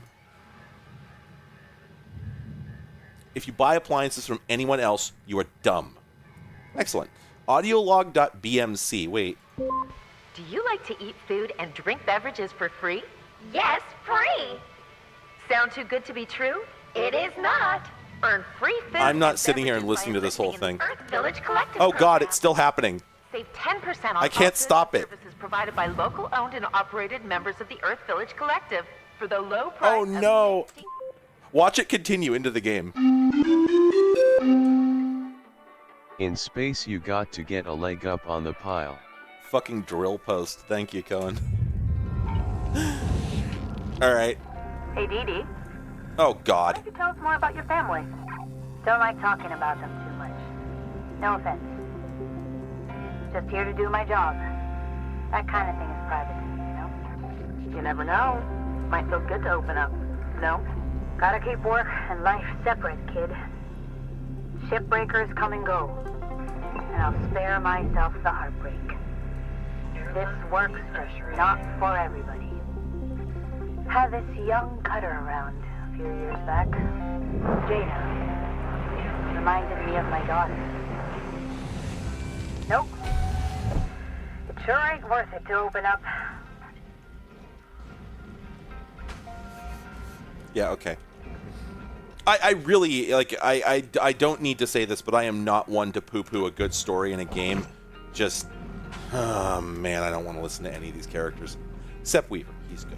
Okay, so I mentioned this earlier, that in order to get that big ring off the outside of the ship, we have to blow these, so we can push these pylons off. But if we do it now, we're going to depressurize. So I got to figure out this fucking Towers of Hanoi-ass puzzle. Because I don't remember how this works. I don't remember how I'm supposed to do this. Like, if I render any section of the ship incapable of pressurizing, then the airlocks just shut off and refuse to operate anymore. And there's no atmosphere regulator at this point. And so I don't... Well, I mean, there is one, but when I use it, it just seals off the room before depressurizing it. So what am I supposed to do? I have not figured this out yet. Airlock depressurizing. Like, I know I can explosively decompress it, but, like, that's not what you're supposed to do per the game. It told me. So, like, what does it want me to do? I'm gonna Google this. Because I have not figured it out.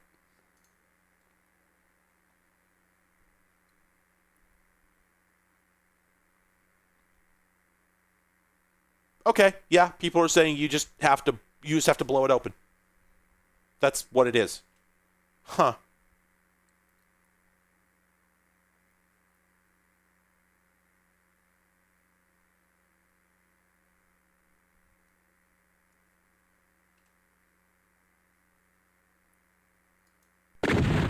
Yeah, that's what it is. Apparently, there's an atmo regulator, and all it does is depressurize that room and then seals the door.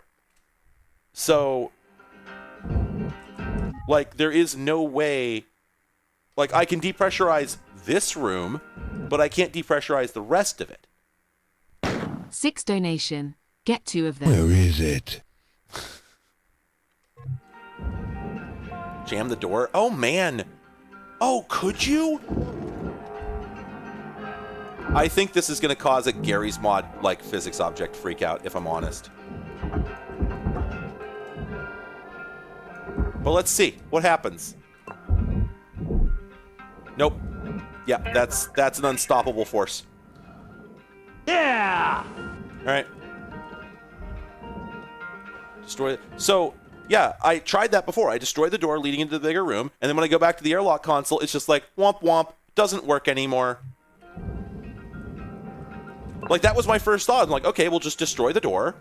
Problem solved. Depressurizing. And then that doesn't work. The other thing is that I can't get to the door when it's open, so I have to do it when it's closed. And that, I think, also upsets it. So I don't know. See here, like, this room is depressurized right now, right? And that airlock is pressurized. Wait a second. So I want to pressurize this. Air pressure level increasing. Okay. All right, both rooms are pressurized. But I can't destroy the door because it's open.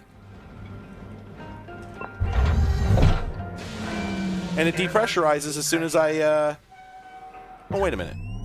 Yeah, that depressurizes the airlock itself.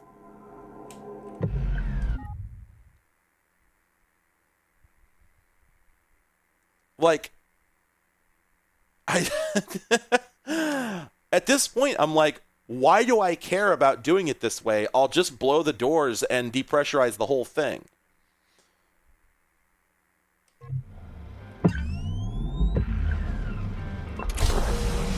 Because, like, if I... Air pressure level decreasing. Because, yeah, like, if I do this, okay, now if I blow that, it's gonna... It's just gonna... It's gonna pressurize this room and hopefully not kill me.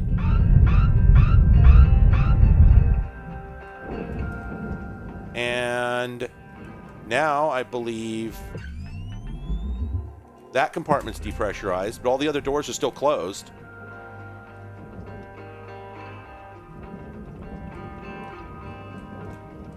So I don't understand what they're asking me to do.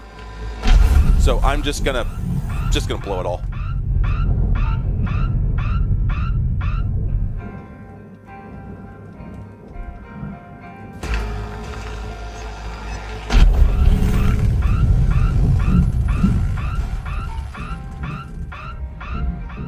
There. Whoa! What? Salvage secured. What? Account credit applied. What the fuck? Oh! Salvage goal cleared. What the fuck? Allocated. The ship blew itself entirely into the barge. What the hell? I don't think that was supposed to happen.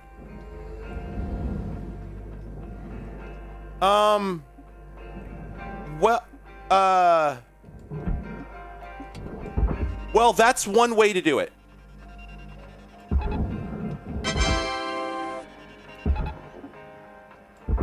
There's no chance in hell that I can pull this thing back out, and I can't work on it in there. I can't see shit, Captain. This game's an indie game, by the way. I don't know if this was mentioned. That's not moving. Oh my god. Now what? I mean, the fortunate thing is, like, the bulk of it, I had already, like, I'm already up to the 6th tier, so, like, I could just call it here. Oh my god, there's no way to look at this thing, because it's all being marked,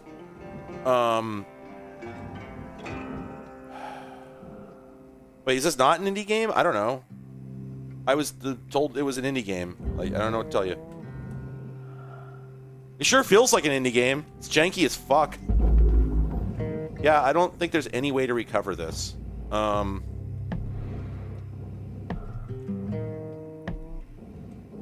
also, I don't know anything about Homeworld. Like, to me, isn't that a property from, like, 1997 that's been dead for eons? So, yeah, no, that's it. There's not a goddamn thing I can do at this point.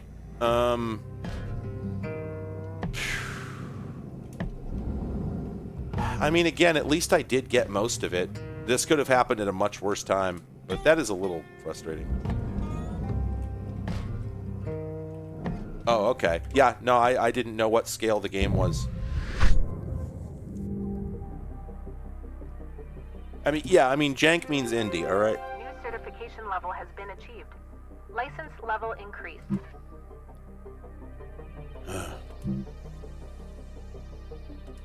Power generator fuses. Oh, that's a mechanic I haven't engaged with yet. I have the feeling I'm about to get another dialogue from Weaver and another tutorial. Hello, Shipbreaker. This is your morning wake-up call.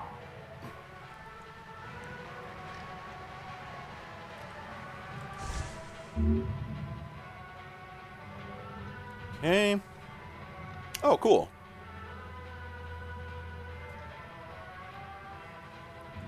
All right, that's a neat mechanic.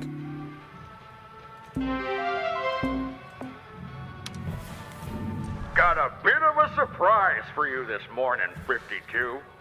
Well, I think we should talk this through a bit more. Yeah, Joseph. Something you'll learn about being a manager, always be pushing your people. It's how they grow. Now, I see so much confidence on this crew. I think it's time to bump everyone up a hazard level. Hal, this is too soon. I really don't see eye to eye with you on this. Well, sometimes you need an outside perspective on things. All right, Joseph. Go ahead and train up 52 here when they're ready. Sorry, Cutter. I'll help ease you into this. Just let me know when you're ready to start training. Weaver out.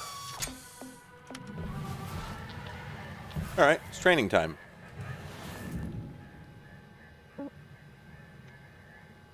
Yeah, exactly. The guy is like, they told the voice actor, okay, so he sucks. What's my motivation? You suck.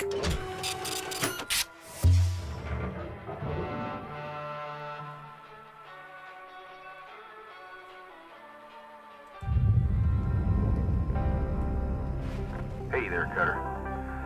Gonna really need your full attention today. I'm going over the power generator. Hold up now. Training time has not been authorized. We have quotas to meet. Hal, power generators are highly hazardous.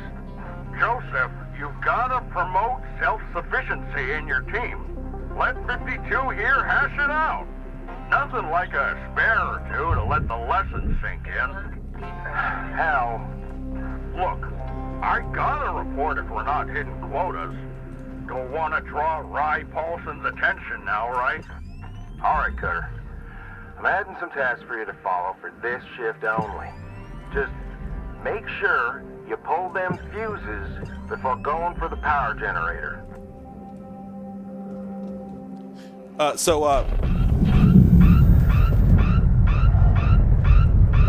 Goodbye. I did not intend to... well, okay. Guess we depressurized everything. I don't exactly know what just happened there. I thought it was supposed to have interlocks, but... Again, I do not understand this system at all. I guess I should just stop trying to engage with it. Anyway, so is that going to close? Okay, that closed the outer door. Airlock pressurizing. So real quick, a bit of lore is that, as I was describing earlier, in the game, if you ever die, they just resurrect you by transferring your consciousness to a new cloned body, and they refer to the cloned body as a spare. So it is a euphemism, very clearly. And so, yeah, what... wow, there are over 50 people credited in this game. Okay, I don't know shit about shit. That seems like a lot. I'm kind of curious how the division of labor worked there, because, like, yeah, I think that 50 people maybe should work on a game like this. I just would not expect it, given the scale of it. So, yeah, I wonder if that was a bunch of turnover or something. Just because, like, it doesn't seem like there's that much content here from what I've seen so far. I'm not sure, what would that development cycle look like with that many people? Because it's like, there's a lot of reused assets, you know, it's not like there's a tremendous amount of art or, you know, cinematics or, yeah. It gets more complicated. Okay, all right. Like, I would love to hear that there's, I guess I would love to hear that this is a 50-person size game, you know, because this is neat, and I'd like to know there's more to it than this. But from what I'd seen so far, and, you know, in like what limited videos of it and whatnot that I've glanced at, it didn't seem like there was that much more to it, and it was hard to imagine 50 people putting out, you know, this much. So yeah, I'm interested to see where it goes. They do charge you for the spare. Of course they do. In fact, they charge you regardless of whether you use the spare, because if you die, then they charge you for the new body. If you don't die, then they charge you for the genetic backup they make every night. It's less, but still. Two important points to make about the lore. A, dying still feels terrible. You feel all of it, and you remember it all. B, in order to begin the process, and I think this is a bit too on the nose, but when you're enrolled in the program, they make your initial spare by destroying your existing body by murdering you without anesthesia, which of course you also remember. That is going a bit far. Like, that's unnecessary as far as storytelling. I think it really kind of is just sort of a gross moment for no real benefit. But the rest of it scans. Have a good night, Dan Smith. Oh, right. Yeah, you get charged for the new spare and all the equipment that you lost by dying and insulted. Okay, so let's go to the systems. All right, so I think those are the probes. Yeah, those are the probes on the outside. This is the reactor. Okay, so we're not in the right part of the ship for what we're trying to do, I think. I think we want to be at the other end, actually. So let's go over there. Because we're supposed to be doing this generator thing. Airlock depressurizing. Mickey 17. Yeah, that's been mentioned several times, I think by a couple different people. What is this? Is this a... I've never heard of Mickey 17. I don't know anything about current culture. Oh, yeah. No, that's the same story, isn't it? Though, yeah, 2022 novel. Yep. Yeah, that's, because I think this came out considerably after that. Let me just, no, this came out in 2020? This game is 5 years old? Oh, it was early access in 2020, but yeah, I did not know that. Yeah, this predates Mickey 17 by 2 years.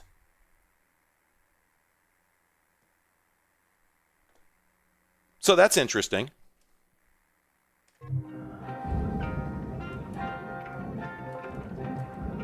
I don't know what we do with that information, but there it is. Interesting. So that's fuel. That's coolant. Wait, we have... But those are reactor components. Do we need those for the generator? Okay, well, so here's the generator. So that suggests that the... Oh, a data drive. I'm looking for data modules to recover some stuff for my ship that I'm going to get later, theoretically. So this... there it is. Here it is. The power generator. These beauties carry a heck of a charge, so be extra careful or you'll be fried to a crisp. See those lights around it? Red means you need to disconnect more fuses before pulling this beast out. Okay, alright. So we're looking for breakers. Where...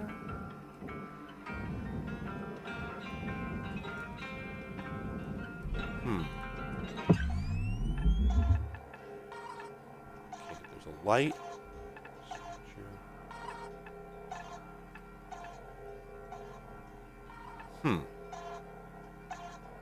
Terminal.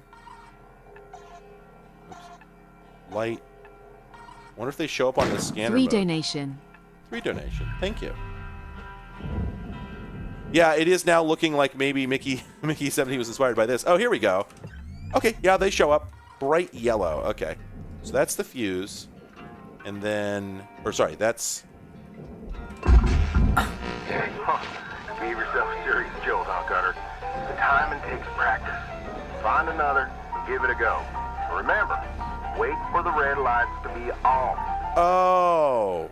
Oh, I missed that applied here. Bink, bink, bink. Okay.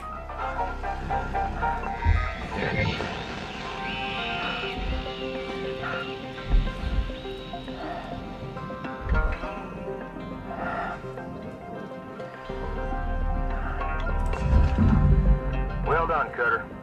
You disconnected all the fuses. Now the power generator should be safe to extract. Give it a go.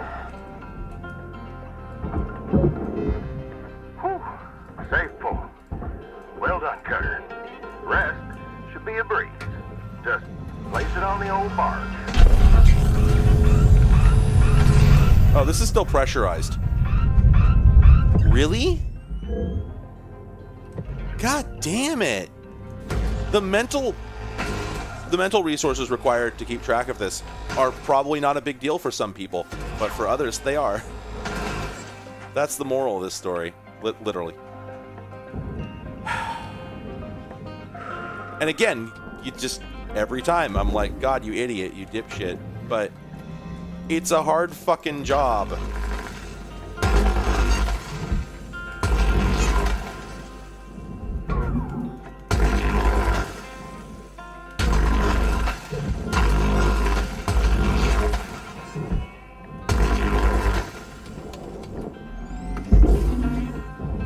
Really?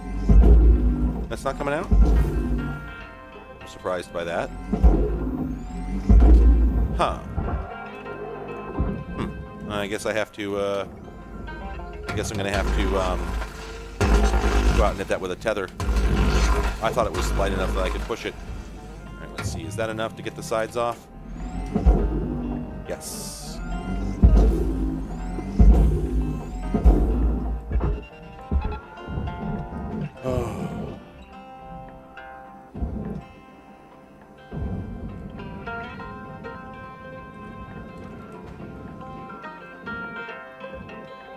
Yeah, I'd love to think that I would pay attention to the checklists, but also I know myself. So what's going on here? Oh, you know what? I dead-ass forgot that we hadn't cut the ion rings yet. Let's turn that tether off and hope this thing comes to a stop. And then let's get all this crap cut off. Wait.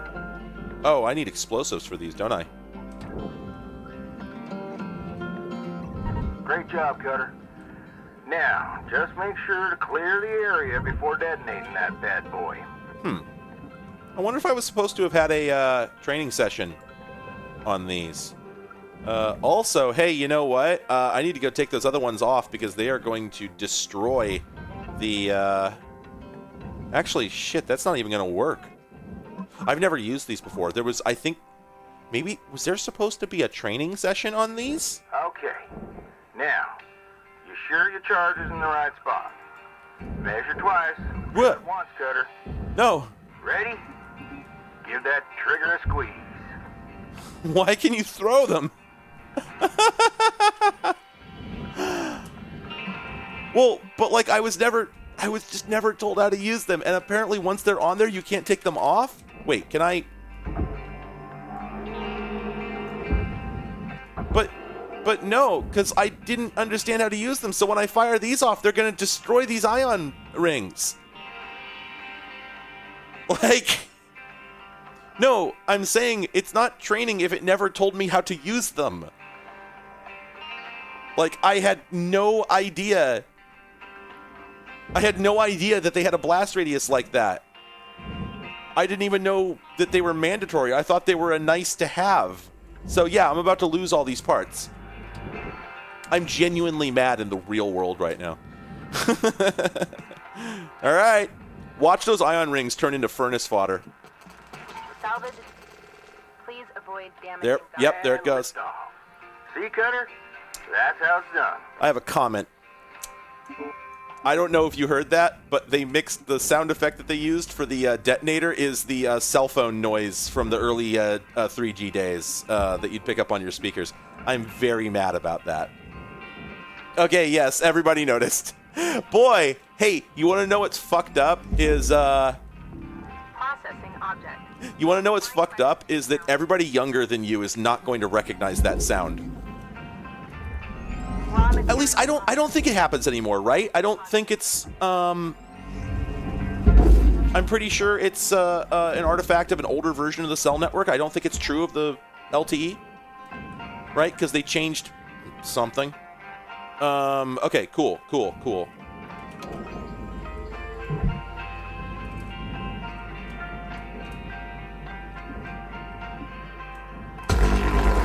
Boy, what a 31. Yes, that's 6 years younger than me. Yeah, I can imagine. Probably would not know that sound. Well, we're going to use it again. You'll hear it.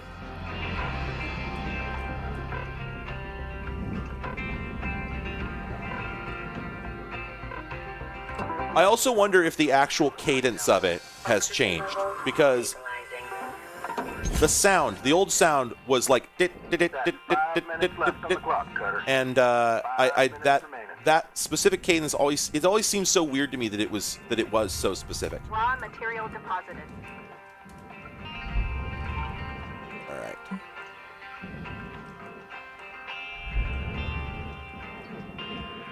Boy, it seems hard to do this without clipping the ones on either side. But I guess that's going to work. Right? For anybody who wasn't paying attention, here we go again. Oh my god, you got to understand, like, Like, if you know, you know, right? But when I hear that, it is impossible for me to accept it as diegetic audio. Like, I'm just like, oh, what the hell? I'm picking up, what? Is someone's phone ringing? Like, it's so, ugh, that's weird. I haven't heard that sound in so long.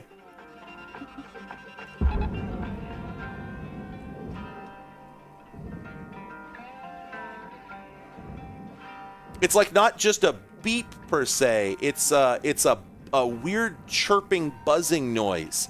This is very specific. Let's make sure that actually gets in where it's supposed to go. I mean, it's a good thing we have so many recordings of it, right? Like, yeah, that went in. Like, because it was so pervasive, it made its way into so many recordings, either deliberately or accidentally. And there aren't very many pieces of pop culture stuff that use it.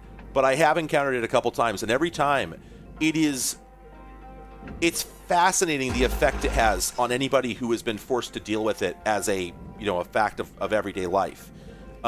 Because you get so used to just grimacing whenever that sound happens. Man, this is a hard thing to explain now that I think about it. Like,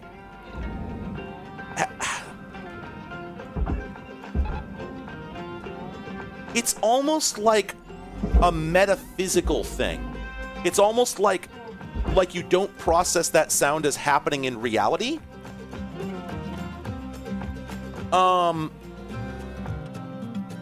Not because of the specifics of the way it sounds, but because of like what it represents. The fact that it's like, okay, here's what it is. I know how to explain it now. I had to think about it for a bit to get the words right. In the era when this was commonplace, what happened a lot is that you would encounter this sound unavoidably while doing something else with your speakers or headphones or whatever. And so at the first couple times you heard it, you wondered what the hell it was, and then once you learned what it was, your neurons programmed themselves to filter it out, to never confuse it with diegetic audio. In other words, you learn, okay, if I hear this sound, that sound is coming from somewhere else. It's coming from not the thing I'm doing, but from that sound's not real.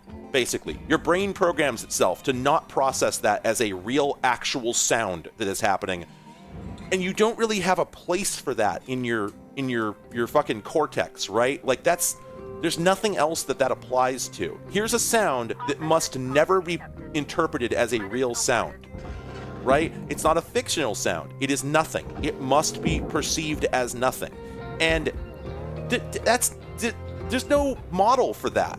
There's no. I cannot think of another equivalent thing. It's a completely unique phenomenon, and that's why when it happens in this game, it is very, very hard for me to process that as, oh, here's a WAV file the game is playing at me. It feels like, damn, a fucking cell phone is going off. I wish that would stop. But it's very, very, very hard to actually believe that it's on purpose. That is unsettling.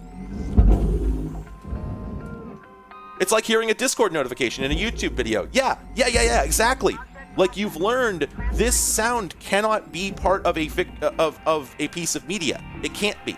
It is only possibly coming from elsewhere, and so it inherently pulls you out of the experience, right? And I don't blame the devs at all for doing it. It's a brilliant decision. Don't get me wrong. However, whoa. They're messing with forces that should not be messed with. Oh man, I can't get this into the barge before the cutoff, can I? No!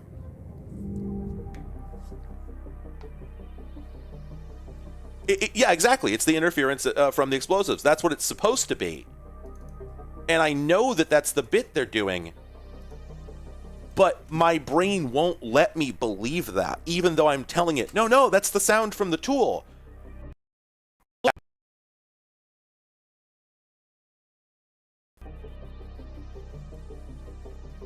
Okay, I just had the... Okay, I just had the game hang there for a moment, and then I got some weird buzzing in my speaker. Are we back?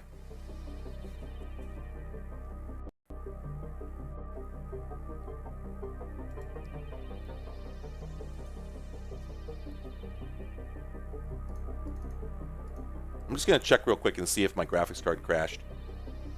Yeah, yeah, I'm not sure what that was about. Nothing in my event log. I don't even think we stopped long enough for the backup stream to start. The other thing though is that my headphones are buzzing, but only intermittently. I'm going to restart my audio DAC because it sometimes gets confused. So you might hear some weird noises, or I might have to stop and restart the stream.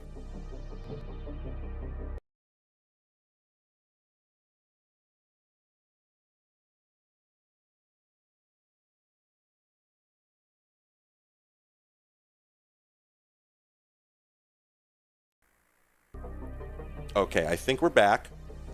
And as it happens... Yeah, I think we're back. And as it happens, I think that the... I think I saw the same weird hitch when I unplugged the DAC. So I think that was relevant. Hello, So maybe it was the DAC Shipbreaker freaking out and crashing my USB. 52. Lynx would like to share the following inspirational message. Some people dream of great salvage, while other people get up every morning and make it happen. Mm-hmm. Yeah, I don't know why Clive freaked out at that exact moment, because I didn't do...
Hello, everyone.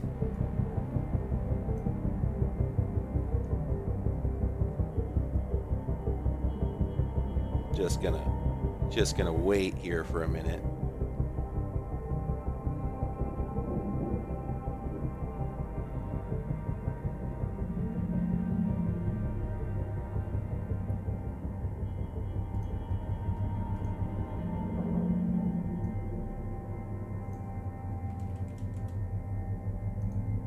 Okay. And we're back. Now it's time to go to a place where you can talk to God. Or the devil. Let's take a little trip down Church Road. Please enjoy the following inspirational message. Success is not the key to happiness. Happiness is the key to success. If you love what you do, you will be successful. All right. Let's continue. Okay, so that line is a butchered version of, I think it's a set of several different quotes from hang on a second. Check it out with Dr. Steve Brule, whatever it is. And I don't know if he ever actually said that or if it was like YouTube pooped. But it was in a song, and I'm not going to tell you what song it was. It's a long story. I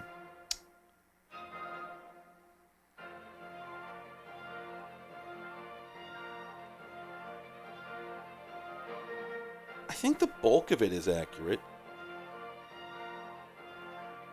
Sorry, I'm looking this up. Season 3, Episode 2, apparently.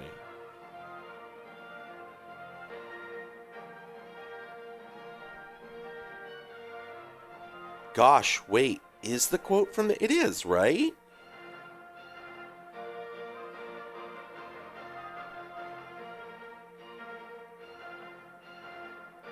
Sorry,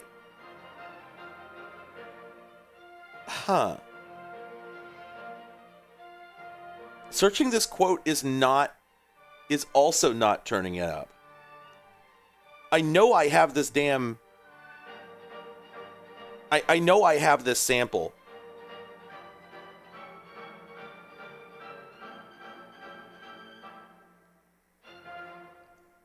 Give me a moment. I gotta look up this. I have to watch the beginning of this clip from that show.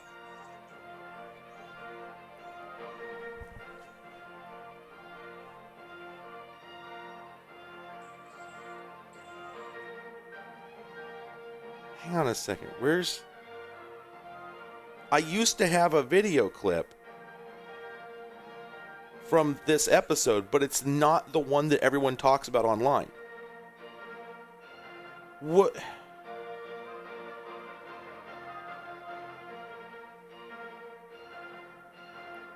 Shit, I'm gonna have to figure this out later. This is gonna kill me.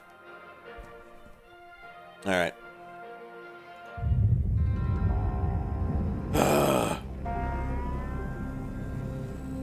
Oh, could you see Clive holding his my phone? Hang on, let me do that again. Oh, you can totally see him. He can totally see him doing it.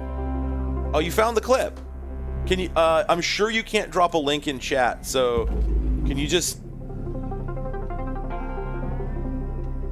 drop the name? That thing needs to go in the barge.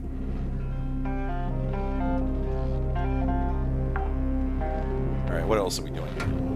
There we go. Applying credit.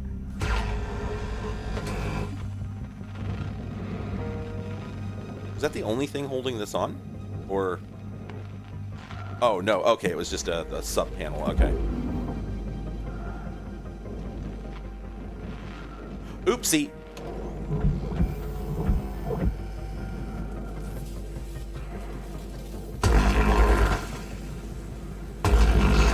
Did not mean to send the entire cockpit spiraling off of the thing.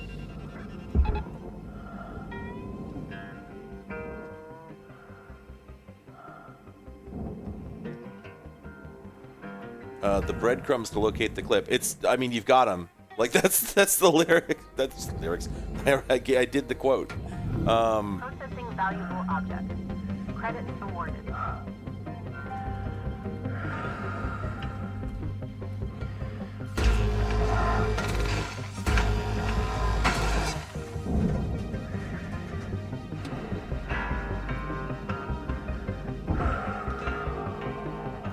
So the first few ships that you work on have a cockpit that is made out of a mix of glass and metal, and you have to slice the glass off, and I hate it.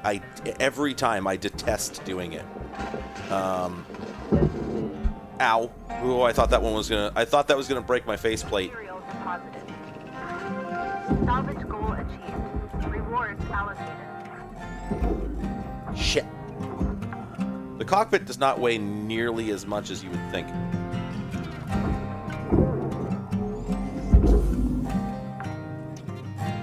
I always worry I'll be inside one of these and it'll get slurped into the furnace while I'm not paying attention, and then I'll have a bad time dying.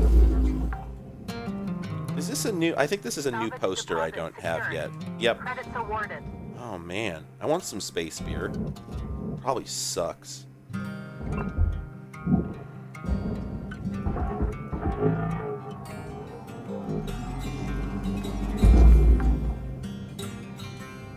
Every time I rip off one of these cockpits, I see this area down here, and I think that's the smuggling compartment.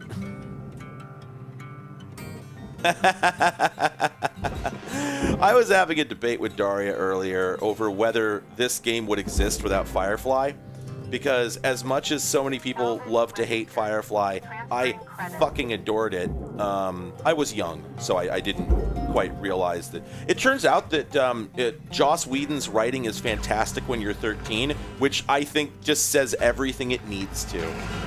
But there was a lot about Firefly that was genius and was like very much, in many ways, ahead of its time and poignant, and I thought it was a show with a lot of potential, and I don't think it deserved to get canceled when and how it did.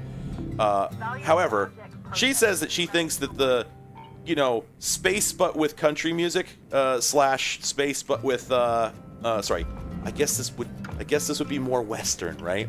This vibe, she says, you can blame Cowboy Bebop from that, and I'm like, I get what you're saying, and I'm going to go out on a limb here and say that I actually think that Firefly is more relevant. I know that makes me hate the sound, detest it. I know that makes me a Philistine, and I still think I'm right. I think that more Americans in particular, I think, watched Firefly, and more American nerds who went on to have video game programming jobs watched Firefly. Warning. Fuel levels are low. Salvage secured. Credits deposited. Yeah, like because for whatever Cowboy Bebop is doing, this is deeply American in a way that an anime just can't be, because it ain't American. And so for whatever value it has, that's great. But Firefly had a vibe that I think is distinct. To the best of my knowledge, there is no button to orient yourself to a global reference plane, but I actually haven't checked. Well, that's the thing, is that Space Cowboy is the phrase Space Cowboy is very old. I think it goes back to at least like the 60s or 70s. I'm pretty sure people were saying it when Star Wars came out. But what I'm saying is, I don't care what was technically first. This game sounds like this because of Firefly. That is my assessment. I don't think that the people making it were thinking about those other things. I think they were thinking about Firefly because that is the vibe that I get off of it.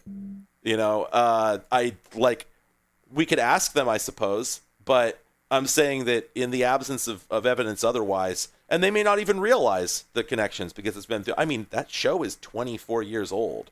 It's been a while, right? I wouldn't be surprised if the people who made this have never seen it. But I do think that Firefly had an indelible effect. I think that an enormous number of Americans who were my age at the time spent the rest of their days, to this day, thinking, God, that was a good idea. God, that was such a good idea. If only he had done a better job. If only there had been more of it. If only it had been a bit less Whedon. But all the things that made it good were also Whedon-esque. And I think that's part of what people have so much trouble with, is that, yeah, there was the Whedon, but then there was also the Whedon. And like, far be it from me to say that guy, you know, gets anything right. But a stopped clock is right twice a day. And it happened during the production of that show. Out of the, like, 14 episodes, I think that 13 of them are outstanding. And it just was hampered by, like, Whedon being weird. Particularly, like, yeah, he's definitely a creep. And there's definitely a lot of weird creep vibes in that show. However, when you're too young to recognize them, they just slip by you and you see the rest of it. And so I have that memory of watching the show when I was immune to all of that and how weird it was. And the rest of it is outstanding. It's just very difficult to watch as an adult when you're sitting there and just, like, unable to not parse the Whedon shit. The other thing is that, like, yeah, space westerns are fucking ancient. The bad episode is, I want to say the bad episode is either Janestown, which is just kind of thin, or Our Mrs. Reynolds. It sucks that I can remember the episode titles 24 years later. I need to go get myself Eternal Sunshine. I haven't watched the show since it came out. I should not be able to remember that. Good Lord. Yeah, like, Our Mrs. Reynolds was just Whedon being weird about women for 40 minutes, which most of the show is that, but in bits and pieces. But that one was, in particular, was just very much like, well, Joss, who was she? Who are you talking about here? And even the one where she came back, which was really weird to have a recurring character. It was a very Mudd's Women kind of thing. God, there's a poll for you. Harry Mudd in the original run of Star Trek, the original series, was this character who they introduced in the first season, and they were going to make him his first script was going to be the pilot episode, because, again, Gene Roddenberry was a creep. Gene Roddenberry had tremendous problems with women. That guy was deeply misogynistic, but, like, in a really weird kind of flaky-brained way, where there's a story about how Roddenberry was, like, in a meeting talking about some innocuous aspect of an episode they were developing, and he just said, it was something along the lines of, yeah, so then the female crew member walks in and, you know, and hands him the clipboard and then smirks at him, because women are always like that. They're always judging you, you know. And he just went off like this for like 2-3 minutes while everyone stared at him, and then just, like, snapped back into normalcy. It was just, no one knew what had happened. He just, like, slipped into this weird fucking Mr. Hyde face and then reverted. And there are countless stories that just keep coming out over the years. It's not that the guy was a sex pest nearly so much as that he was just really weird about horny, just incredibly strange about it. Like, oh yes, I'm certain that women were not comfortable around him, and for good reason, but I don't think he realized. Like, from all the descriptions, it sounds like he just had really bizarre, like, reheated hippie ideals that probably got him thrown out of all the communes, you know? Like, just weird shit.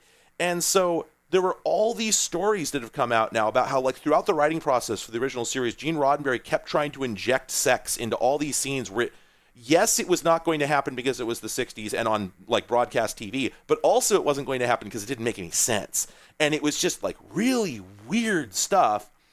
And so what did happen in the end was obviously, like, a low-fat version of that. Like, yes, the original series is weird about women, and yes, that continues into TNG, and yes, it's because Roddenberry was still there, and all the women working on the show, like DC Fontana, did not like it, but managed to work around it, and then he died, and everyone was like, oh, thank Christ, we can stop doing this. And then the show got a lot less weird. That's why TNG had so many problems with women in the first 2.5 seasons or so. It's like, this is all documented, okay? That's all on the page.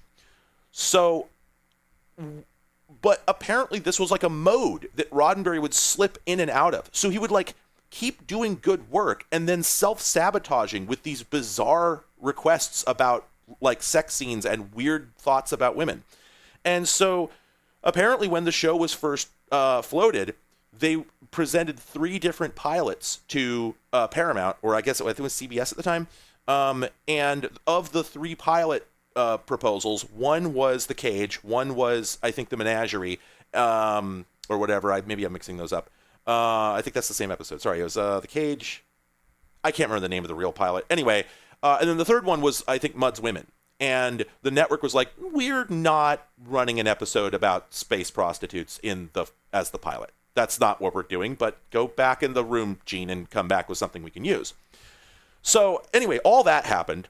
But of course they kept the script because it's Gene, right? And he was going to make this episode happen. So they did end up making this episode. And then they brought the guy back. Then they did, 2 more Harry Mudd episodes? This was a show that, like, they didn't know they were only going to have 3 seasons and that the third one was basically phoned in. They didn't know that, but at the same time, I think they front-loaded, 2, maybe all 3 of those episodes. Berman was the homophobic one, yes. So, just,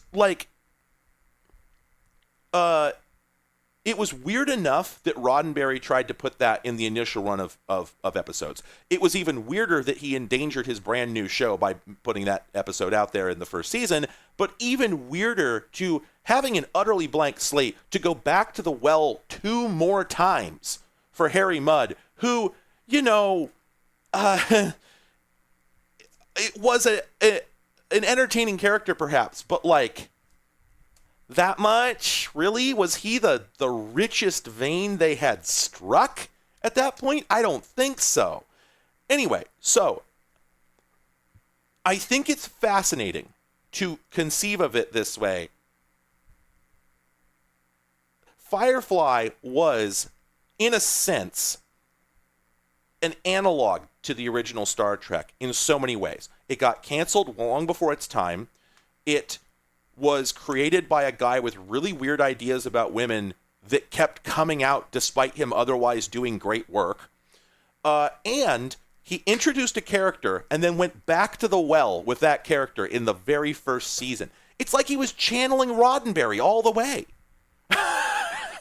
Which, of course, means that, if the show had any chance, then he would have had to die partway through season 2, which wasn't going to happen. He still hasn't. But you get my point that, what a weird set of coincidences for that all to line up, I don't know, maybe it's just something about sci-fi writers. And the other thing that I guess is worth pointing out is that another parallel here is that the both shows were envisioned as space westerns. Yes, we know this about Firefly, right? It's impossible not to. But the same was true for Star Trek, which was famously, and this is repeated every time you read a history about it, so it's impossible to avoid, but Roddenberry ostensibly imagined it as Wagon Train, but in space. Or as he always put it, Wagon Train to the Stars. So Star Trek did not come off as having the Western energy per se. It's there if you know what to look for, in the same way that there are a number of movies that people refer to as neo-Westerns, where there are no swinging saloon doors and it's not set in the 19th century, but if you know the formula of Westerns, then you go, oh, okay, yeah, I see what they're driving at. And where you look at it and go, okay, this probably wouldn't exist if not for the Western genre, right? So the concept of mixing Westerns with space goes back just for eons. This much is not in dispute. But why does OBS keep disconnecting from my fucking stream? But I do think that Firefly was the most on the nose with it, and it was the most. It went the hardest in bringing that jangly Bastion soundtrack kind of energy to it, which I have seen a bit of Cowboy Bebop, and I get what people are saying, but no, it's not the same thing. And it is being interpreted through a layer of, somebody else's culture that makes a really big difference. It is the difference between, this is a point I've brought up many times before, it is the difference between commenting on, it's the difference between having your culture commented on, no matter how old and outdated it is, and commenting on your own culture. When somebody else is talking about you, it is not the same. Firefly was made by somebody who was an American, and no matter, how much we understand that our past was a terrible place to be, that the West was awful, and that nobody out there was noble, and that nothing happening there was enviable, it is still our history, and it is still something that yes, even though other people may be fascinated by it, we as Americans have a connection to it that goes deeper. And you can still see the paths worn into the country by those events. They are still here, for worse or for worse.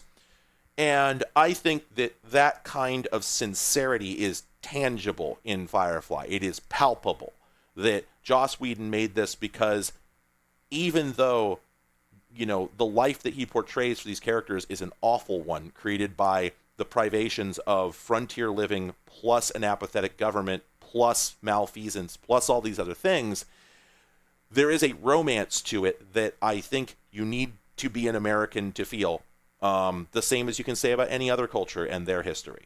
And so, likewise, despite what's interesting about this is that Shipbreaker is a game about stuff that is happening in the global South, in countries that we do not think about, that Americans do not think about on a given week. And this is not our story. This is not our tale to tell, or our thing to complain about. Nobody working in this country. I assume this game is American. I think this game is American. I got vibes that it was American. I don't know. Maybe it was made by Brits. I can't really say. Let me find out. I'm going to find out. What's good is to write a whole thesis and then check if it was correct afterwards. Blackbird Interactive, are they American? Extremely funny. They're Canadian. God, that's good. It's still North American, right? Gosh, that's really good. No, it's all right. If you're that close to the U.S., you get if people in Mexico get to take Westerns for their own, then so do the Canadians. They get grandfathered in.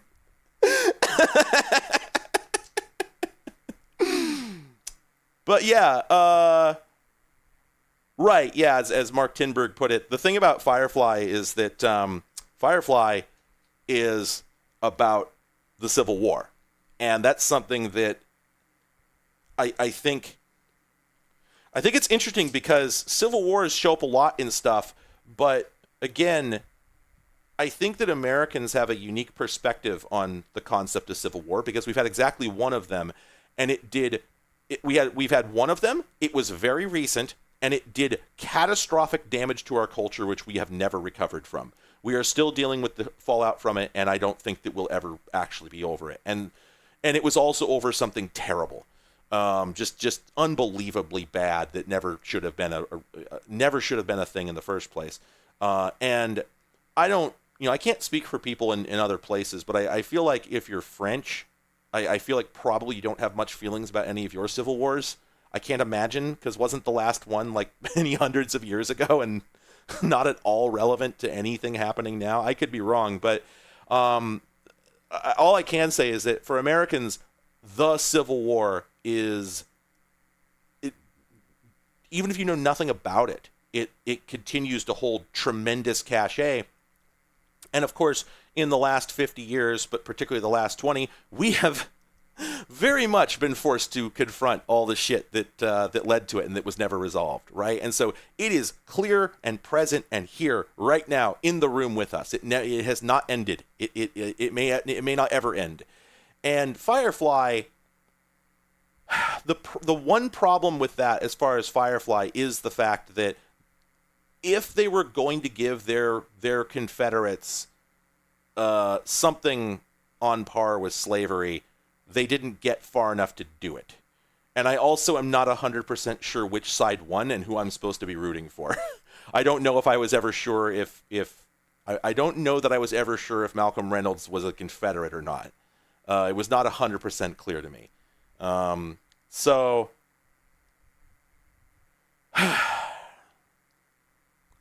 mixed feelings, right? And that's the thing, is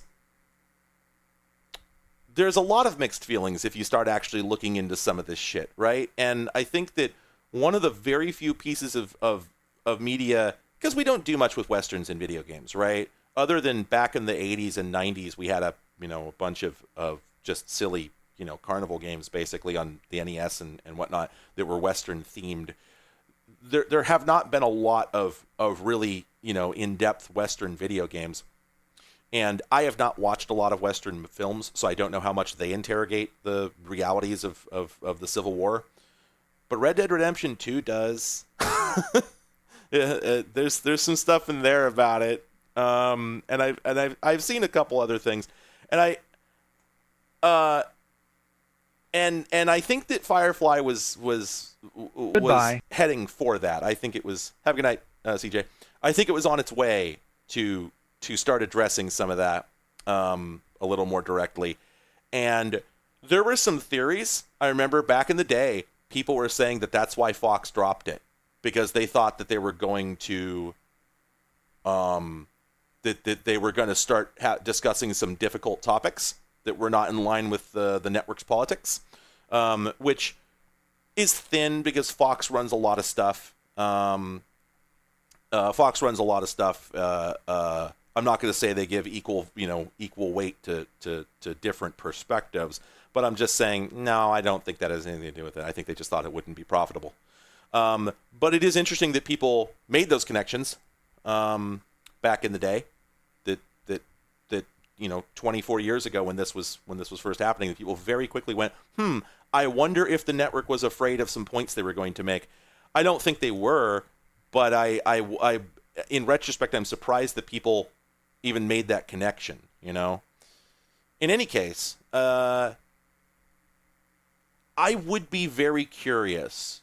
Like, I don't think that this game is deeply inspired by Firefly, but just going back to that question of if Firefly had never aired, would this game have this music in it and these particular vibes? I wonder.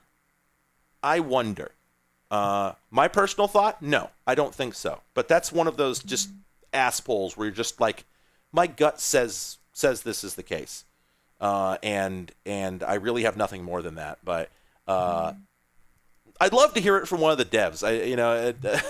I would feel like an asshole asking, because it's so just this is an inane thing to walk up to somebody and ask. But at the same time, if I ended up at a bar with some friends and one of them was there, I would ask the question.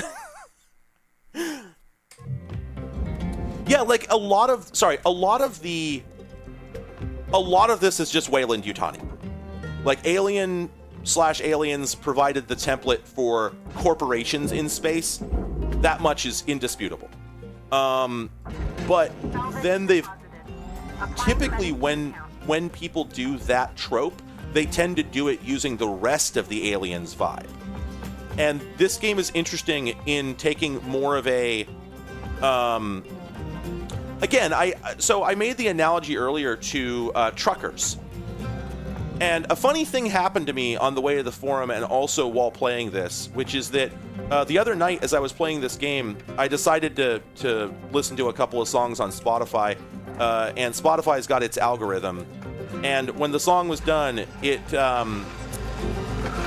just randomly moved on to the song Eastbound and Down, which is a trucking song from, I think, the mid-'70s that is... It's all about the same feelings, the same sensation of like, well, this job sucks, but we're not talking about that, right? That that's not a discussion that's useful to me. So I'm just going to do this job as hard as I can and try and make that bread, right?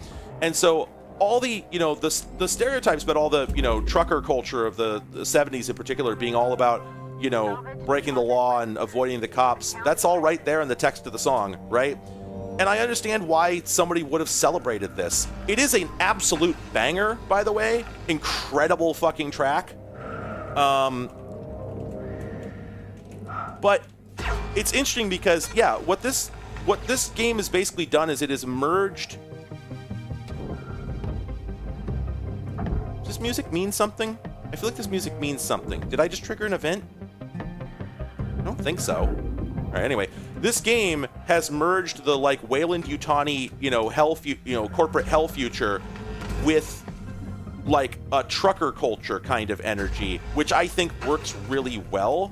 Because that's the thing. If this were an American... I don't know what the equivalent culture is like in the places where this happens. But if this was happening in the U.S., that's who would be doing it. That's the kind of people and the way that they would treat it, right? It would be the same set. And basically your prototypical construction worker, right? Where it's the fact that this job is unsafe, the fact that we're being paid like shit, the fact that we're probably going to die at 35. Sure, what are you going to do about it, because that's the thing is as bad as a job gets here, I think that the worst jobs that at least American citizens will ever take or ever be forced to take tend to not quite make the mark, not quite go past a certain threshold of misery to the point where you can still sort of forget that life shouldn't be like this. And I don't know if it's uniquely American. Sometimes I think it is.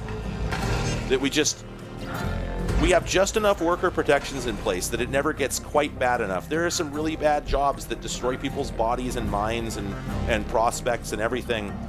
But also, they just don't look that bad. You can get through your days and just not really think about the fact that it sucks so bad. And right, yeah, trucker culture, if you're talking about the companies, yes, they're absolutely awful, right? It's a terrible job in just about every sense, but also credits transferred. You make the most of it, and you chat with your buds, you talk shop, you celebrate it to the extent that you are all in this together, and you just act like, yeah, this is life, this is what we do. And I think that they nailed that vibe with this in a way that that Aliens didn't, and that a lot of sci-fi god damn it, I destroyed the airlock. I saw that was going to happen just before it did. I think a lot of sci-fi dystopia stuff does not quite get the sort of, the banality, the future is going to be hell, and also an awful lot of people are just going to shrug and, another day, another dollar. And the fact that everyone is, having a year taken off their life every day they do this job. Sure, but what are you going to do about it, right? So you do it. And you talk shit about the boss, but never in the sense that you're going to do something about it.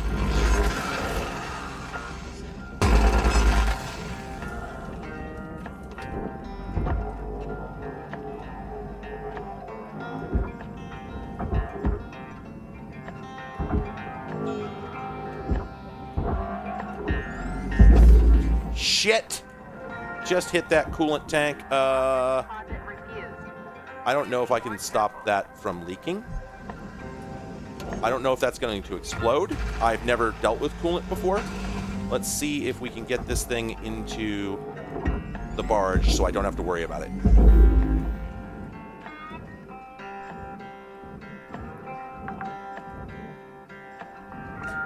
There are several space trucking simulators, and I don't like any of them. The most recent one is just very much not.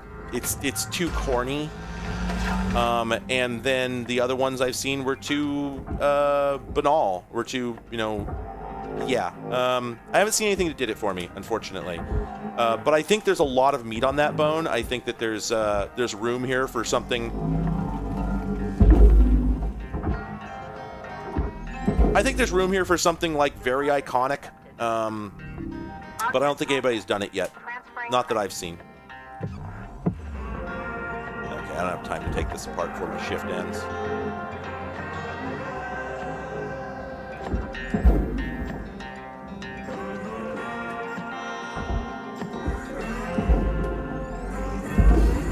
Bud.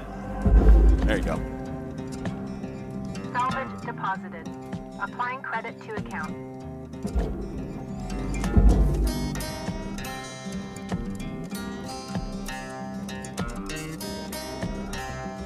Yeah, James, I think I get what you're saying. That, like, in order for this to hit, very few Americans who are going to play this game. I don't know about anybody from anywhere else, but very few Americans who are going to play this game can actually are going to relate to what's going on in it, directly.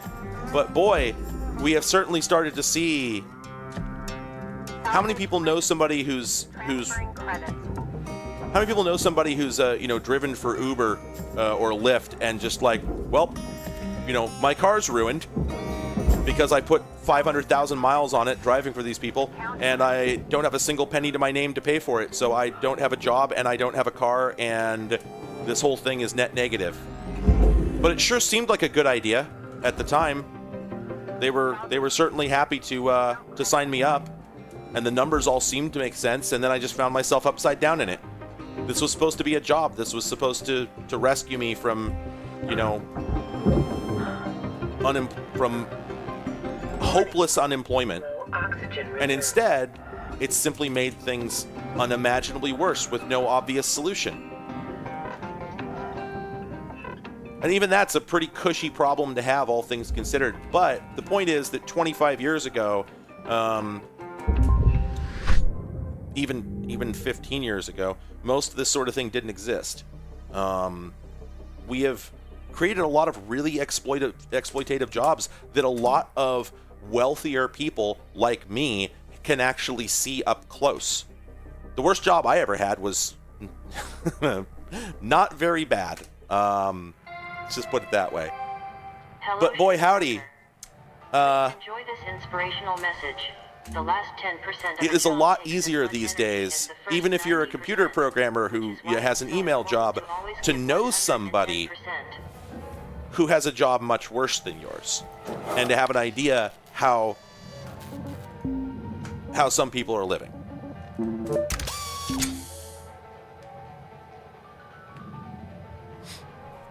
Everybody I have known who has done gig work just came out of it net negative. And that's everything that I've heard. That,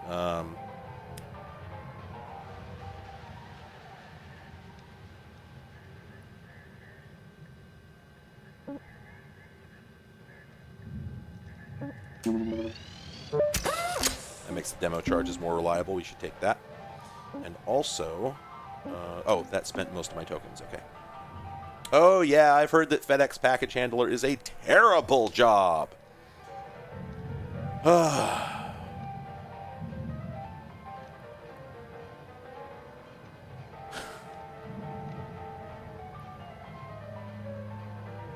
See, yeah.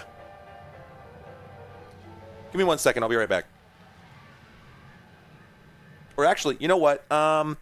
It's I just realized I've been streaming for 3 hours, and I have not gotten a lot of sleep these last couple of days. I should probably call it here. Here would be a good time. So I'm going to go ahead and I do remember Mike whatever's dirty jobs, Mike Blowjob's dirty jobs.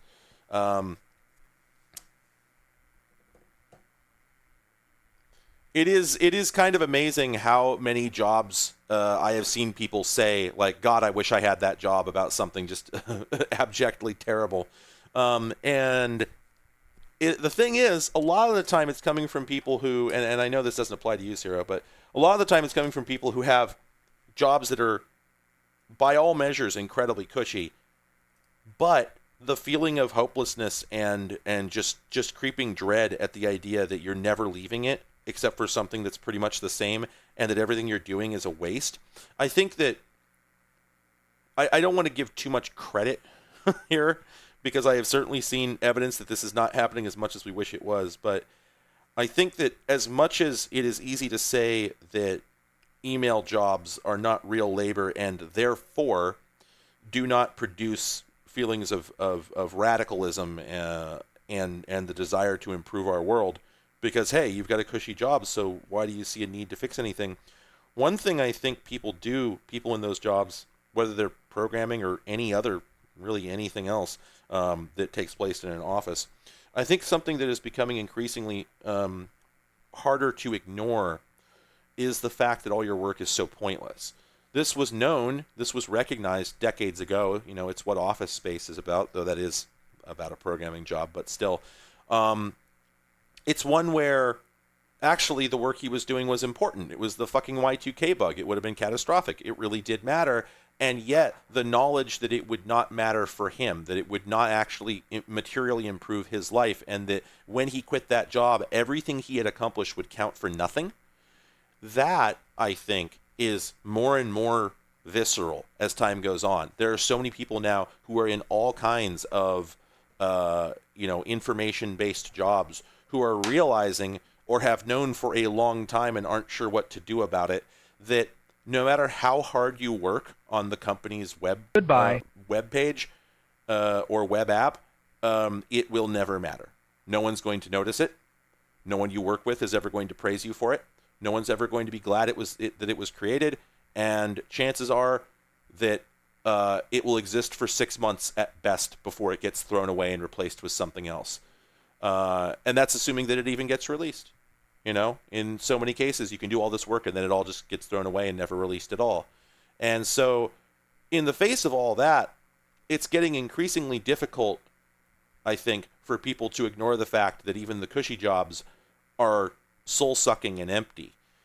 And so, while people have a lot of people who have not gotten the good jobs, quote unquote, have a lot of very negative views of the people who did. And there's something to that in the sense that it is difficult to really understand what the blue-collar life is like. I'm not going to claim to. I have only come within, feet of it, not even inches. But I think that we are in a period of greater understanding than we ever have been. I think there is less barrier between the white and blue-collar worlds than there ever has been before. I think that anybody working in office at this point has felt a lot of the same things, even if not, say, the mortal terror as a construction worker. And in fact, it is interesting how, I mean, let's not beat around the bush here. It is not a new thing for office workers to fantasize about going off and doing a real job, because there were programmers in the late 80s going off and spending their programming fortunes on yak farms. That is not new by any means. However, I think it is interesting how it now seems to have less of an aspirational tone, less I'm going to get out of here and do something real with my life, and more Jesus Christ, I would do literally anything to be out of here. I don't even care if it was shoveling shit. Anything at all that just meant something instead of nothing. And I don't know, maybe that means something.